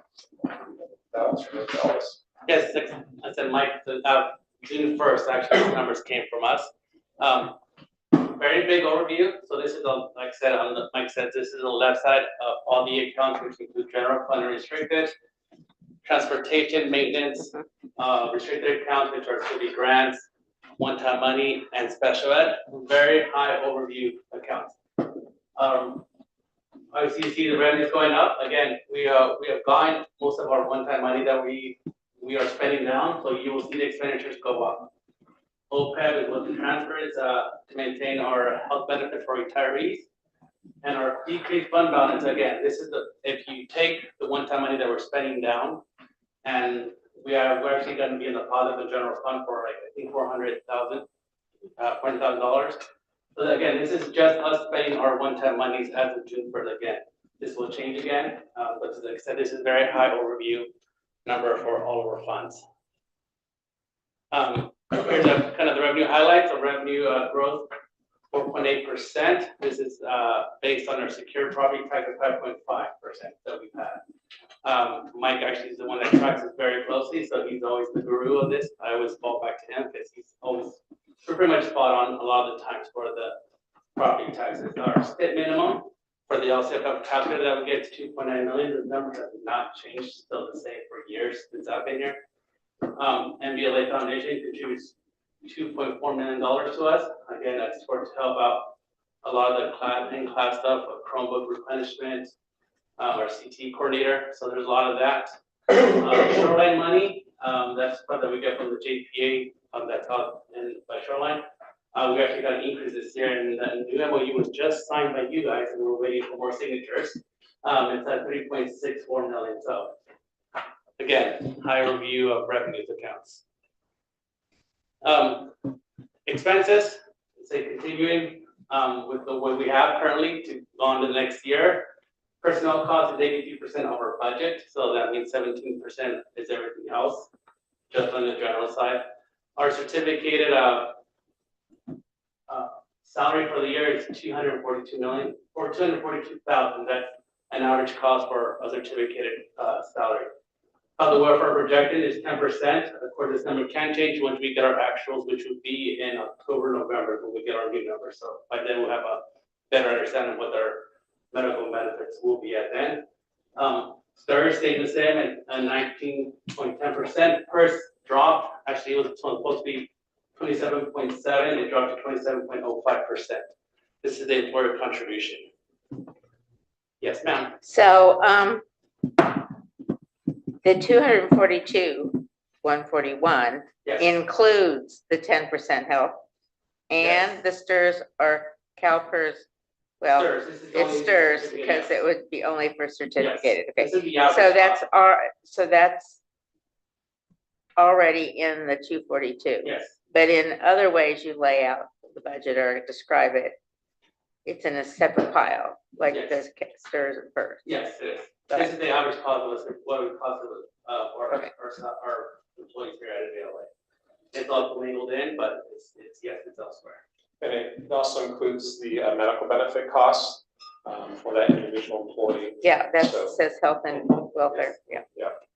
And it helps us give an indication when there's an unfilled or vacant position, right? And we're still working with HR and hiring that staff, but we need to have a budget number. We have to pick a number to plug that hole in terms of calculating that cost. That's why, later slide, once we actually have those hires and they get placed on different steps in the salary schedule, we know that actual cost then going forward. And it's helpful number to have just when we talk about adding positions or reducing positions or changing positions, what's the budgetary impact of such discussions and decisions. Mhm. Our district reserve levels are 3%. We're actually neat. Our 2-month operating cost is 24 million, and our current reserve is 18 million. Again, this is our Fund 17 and Fund 20 reserve that we have in there. Our OPEB, we're actually exceeding the target.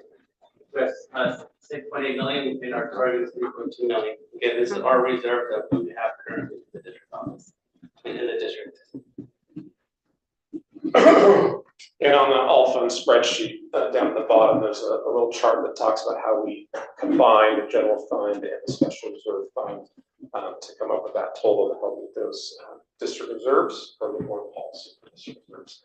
This slide just graphically shows historical enrollment data as well as projected future enrollment data. And so what you notice different about this one is for budgetary purposes, we are projecting flat enrollment going forward. Enrollment actually is projected to be higher next year than current year. That's based upon the most current updated numbers we're getting from Med Services, which includes students who enrolled and signed up for classes at our schools. We know the number that's in the system today will be different from what it is on August 12th, right, the first day of school. Because some students will enroll in the district over the summer. Some students might opt to move or go elsewhere. But that's the trend we're seeing for next year. We are in the process and actually contract with the demographic or demographer and have a draft demographic analysis of what enrollment looks like in the next 7 years. And once that is finalized, we will be sharing that with the board and more publicly. But the initial draft looks like without any development enrollment actually declined slightly, and that's directly based upon what we know and what is happening in the partner K-8 districts. And then with some of that proposed housing development enrollment may stay flat, slightly increased, but if we've been reading and seeing the headlines of development in the local Silicon Valley area, a lot of that is starting to soften and cool down. So that's going to pay a big impact in terms of what happens to student enrollment based upon those housing projects and whether they get started. So we just shared this because this factors in as well. So share next on a multi-year projection. When we look at enrollment, that affects staffing. Although in recent years, even with enrollment adjustments, we've maintained staffing level, often that's for programmatic reasons or credential requirements, right? So we have people employed in certain areas and have specific credentials. Maybe it's hard to reassign or adjust. And so we've actually been maintaining some of those staffing levels despite recent dips in enrollment. That is one of my biggest concerns, especially as we move to CTE. more meet CTE because you have to have a other credential for that. And it's not like an elementary school where maybe you could change a second grade teacher to fifth grade if you want, not that they'd be happy about it or not, but you know, you can do that. But as opposed to here, you can't ask an English teacher to suddenly teach honors chem, you know, or whatever. Well, I mean, but the likelihood, that is not as likely. You know, so, yeah. And so the master schedules, the course catalog, the master schedule, and plugging in the credentialed people that can do the different stuff seems to me the hardest part. So what is explain to us just a smidge better on exactly how that all works, who does what in that process. Your question is, how does the master schedule work? Now, how does the formulation of it with the budget and with the FTE that we had last year because of the, you know, compared to the credentials we have for the people that could teach those things, et cetera. How does that all get put together? Well, it's a multi-layered process. So you start with, you know, you can look at what you had before, but we have a formula which connects to the Oh, you do have a budget formula. Okay. that, well, we have a formula and that's the first step. Okay. And then we allocate according to the formula. Then we look to see how many sections we need of each different department. And then you move forward and you look at the credentials of your teaching staff. And ours is a very stable staff. So for the most part, we're not doing a lot of you know, laying off and rehiring for different specific positions. And, you know, at the same time, you are also querying the students on electives and courses and looking to see what the next group has as you're building the skeleton of the schedule. So then they're allocated full-time equivalents, FTEs, according to the different formulas, and we have different formulas for different subjects and different supports for different subjects. So for example, the foundation supports Algebra 2 having a smaller class size and English having a smaller class size in 9th grade. And so you have to put all of this in. And I just want to say these two principals here are experts and really do an excellent job of trying to manage all this. And then they take into consideration the courses offered. So eliminating some of the courses like what we heard in EL that aren't, you know, productive or beneficial to students. That's actually, I think, the hardest part. The math is easy. It's the people and the conversations and everything that goes into it that is the hardest part. So it's really a multi-day course in how to do this. But yes, they're definitely experts. And certainly we have people here who did it as principals or assistant principals themselves. So I wanted to talk about enrollment and specifically affordable housing. As you know, the state is now requiring all cities to meet their affordable housing numbers. Mountain View was named actually as a housing friendly city by the state, so we'll have access to grants. So they will be building their affordable housing, and Los Santos will have to, or they will have penalties from the state. So we will at least have affordable housing built. I don't know about market rate housing. That's like trying to look into the tea leaves, like trying to predict the inflation, right? It's like, who knows? But I hope the demographer is accounting for that the new state penalties for that, because before it was sort of a suggestion, right? Which many cities did not. I mean, Mountain View was pretty good, but many cities did not take that suggestion, shall we say, and did not build affordable housing. Okay, and with that, as we look in the future, just a quick snapshot of the multi-year projection, which of course looks at this coming budget year and the two subsequent years. So yeah, so you'll see our 24-25 numbers on the very far left. Again, enrollment stays the same all 3 years based on what we currently have. That numbers will change once we get the new demographic study. 24-25, we're in the positive. We've actually spent most of the money down. 24-25, 25-26, and then these 2 out years, 25-26 and 26-27, do not have any salary increases built into them at all. So as you can see, the fund balance starts increasing based on that. Again, this is our multi-year assumption. So this is a 103 increase enrollment from based on this year to the next. Property taxes is 5.5% this year. Again, it shows us again what we spend out. 24-25 and 25-26, we're keeping secure property taxes at 5%. Again, we'll find out more information once we get year to that year and not the year out. STIR stays the same. PERS increases. Again, these numbers for PERS will probably end up changing again because they'll change twice a year, I want to say. And our non-salary special ed increases is $400,000 every year for services. Yeah. We do not. I'm a little concerned about your 0 number because last time we looked at enrollment numbers, it was -17. So now we're plus 103. So that's, I'm not sure we're gonna get 0. I mean. Well, this is based on the enrollment staying the same, this level for. Yeah, I don't. Again, once we get the demographics. Yeah, we'll I know don't, why. I think people like our district.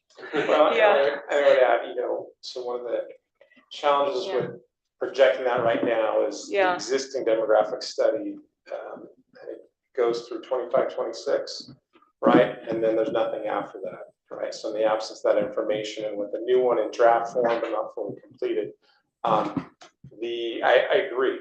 The likelihood of it being 0 is probably something just above the 0% chance, right? Yeah. And yet, for budget purposes, right, and what I think the takeaway is, planning the staffing that goes along with enrollment, we're using the assumption of no changes in staffing to provide a budgetary number that supports that.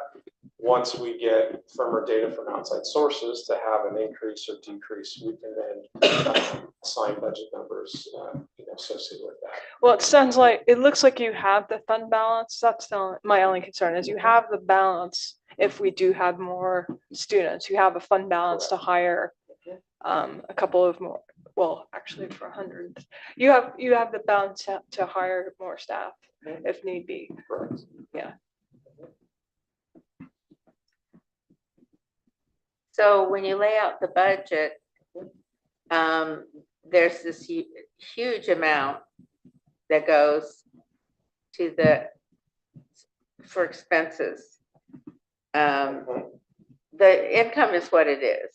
And it can still fit in those big categories, I suppose. But the expenses get divided up way littler. And so 83, did you say? 83%. Go to the people. And then the 17, how is that all arranged and how do you prioritize when you don't have enough money for all the things out of that 17%? I mean, is there ongoing list of all the things that you would spend money on? Yes. Where is that? I'd like to see it. Okay. So let me clarify the question. An ongoing list of what we do spend money on or what we would like to spend money on if there was additional funds? Because they're both, or prioritize if this, you don't know, okay, so you give this account or this school or this whatever, 100,000. Is it already divided up or do they get to do it how they want? Or how are they going to spend it? And is there a prioritized list that here's the cut, or people rearrange the list and then spend their 100? I mean, how do you decide how that's done? So the quick version is that it's all that, right? So there are budget categories within. So the 17% is non-personnel, right? A lot of it's in supplies and materials. So 500,000 of that in the general fund is earmarked for textbooks and other instructional materials. So that's something that we work with Ed Services on. They're reviewing textbook adoption. If we have adjustments and need to replenish or add textbooks, that's something they're going to oversee. We have $125,000 to match the foundation grant to purchase additional Chromebooks and replenish those every year.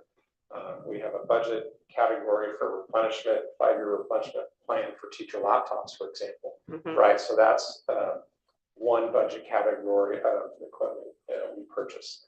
There's several of those with technology. I could go into all those details. I'll spare it right now. Yeah. So, and then there is site money, site allocation that's based upon per student dollar amount that then the principals have discretion over how to use that to meet their site specific needs. A lot of that is distributed amongst the departments for certain classroom supplies and materials, science equipment, for example, cost of copiers, printers, some graduation costs. Right. Okay, so if I'm a parent and I want to complain. Catherine, can I just interrupt Yeah. and excuse our student board members? Yes. It's 9:30, so I just want to make sure if you Yeah. want to exit, you may exit. He's going to be out before you're done with the sentence. So you're welcome to, or if you'd like to. Yeah, actually, before we go, I just wanted to introduce the next board rep next year. I was hoping at the end, but it's 9:30. This is Kelsey. She's an AFP. I mean, she's going to be the new student board rep. She's amazing. You're going to love her. Nice to so meet much. you. It's nice to meet Yeah. you. Yeah. Really excited. Oh, cool. excited That's to have really you. cool. All right. And how do you spell your name? RCARATHI.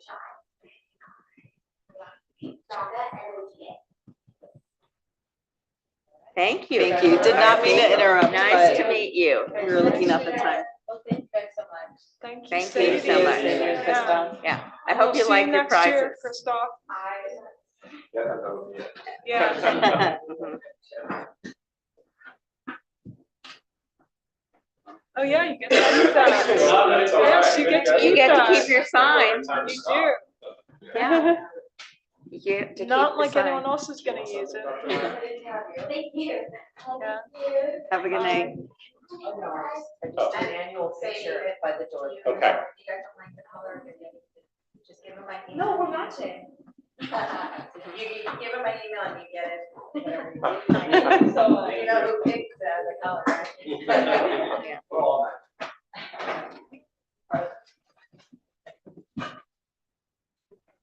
Don't forget your keys. Well, on your phone.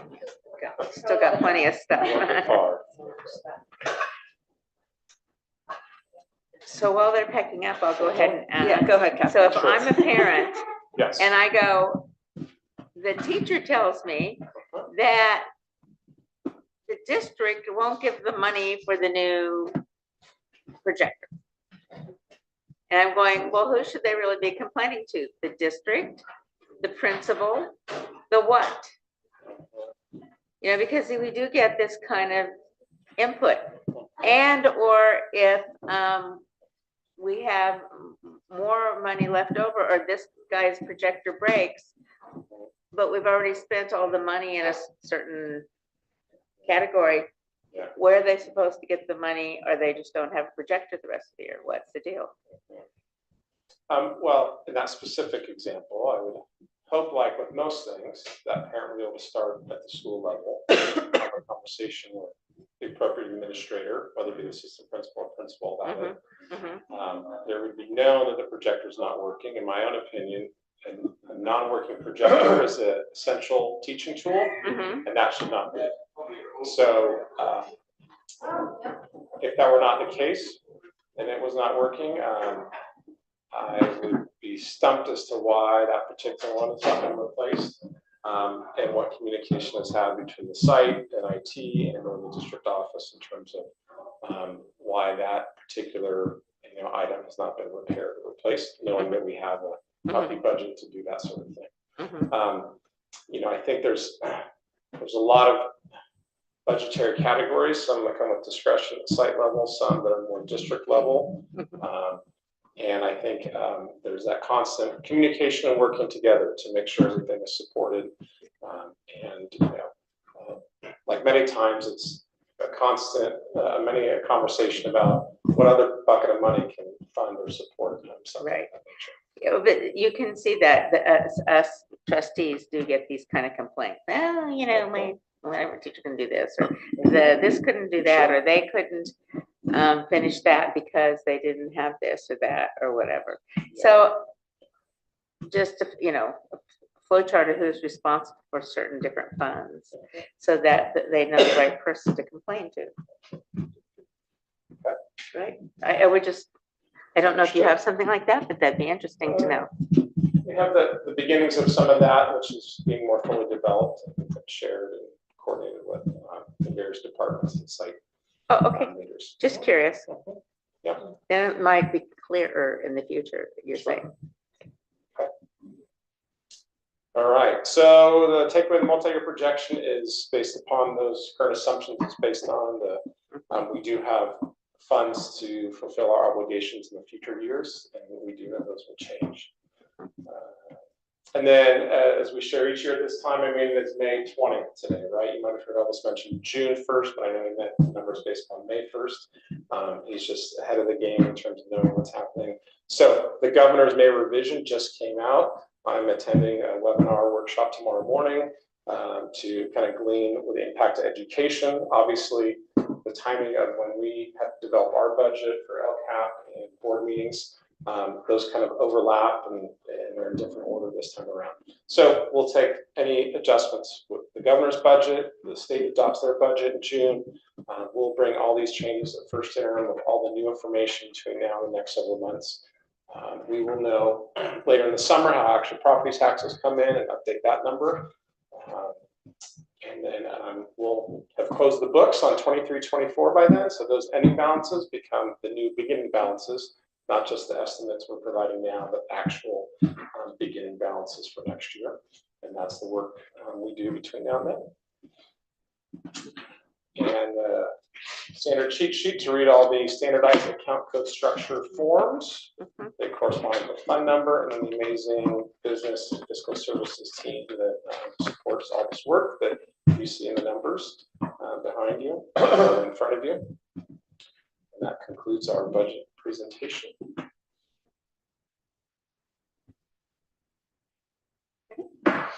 Thank you.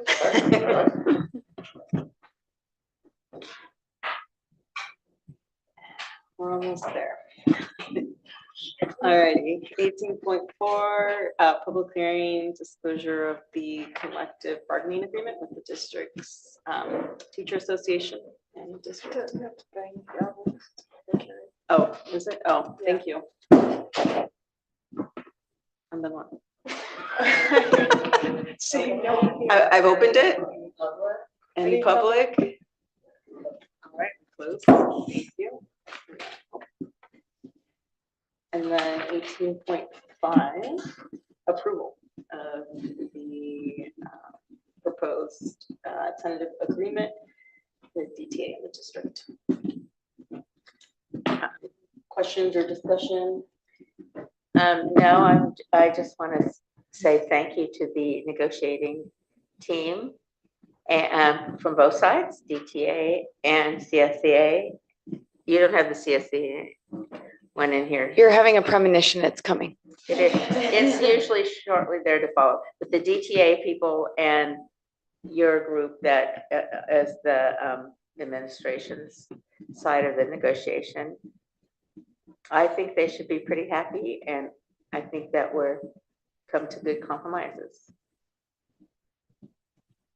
I move that we approve the proposed tentative agreement with the DTA and the district. By Catherine. Second. Seconded by Theta. All those in favor? Aye. Motion carries 3-0, absence, and then I'll be abstaining from voting on this one. 3-0. 301. She's abstaining. 3-0. What is it? 301. Yeah. Because you're not voting no, you're Correct. abstaining. Correct. Okay. And then 18.6 we talked about earlier, but I'll repeat that we selected a new superintendent, Mr. Eric Volta. And the district and Mr. Volta are currently working on finalizing the contract. And we'll bring that back to vote during the June 3rd board meeting. And then we'll move on to board operations. And is there any suggestions for any future board meetings? From the board? Nothing right now? Nothing in our finance? Okay. Any communications or correspondence? None at this time. Our next board meeting is Monday, June 3rd. And that takes us to adjournment. I move that we adjourn. Moved by Catherine, Second. seconded by Rita. All those in favor? Aye. Bill, do you think we're being too silly? Nicely done. Do you think we're being too silly by now? The hour is making us giddy. It was like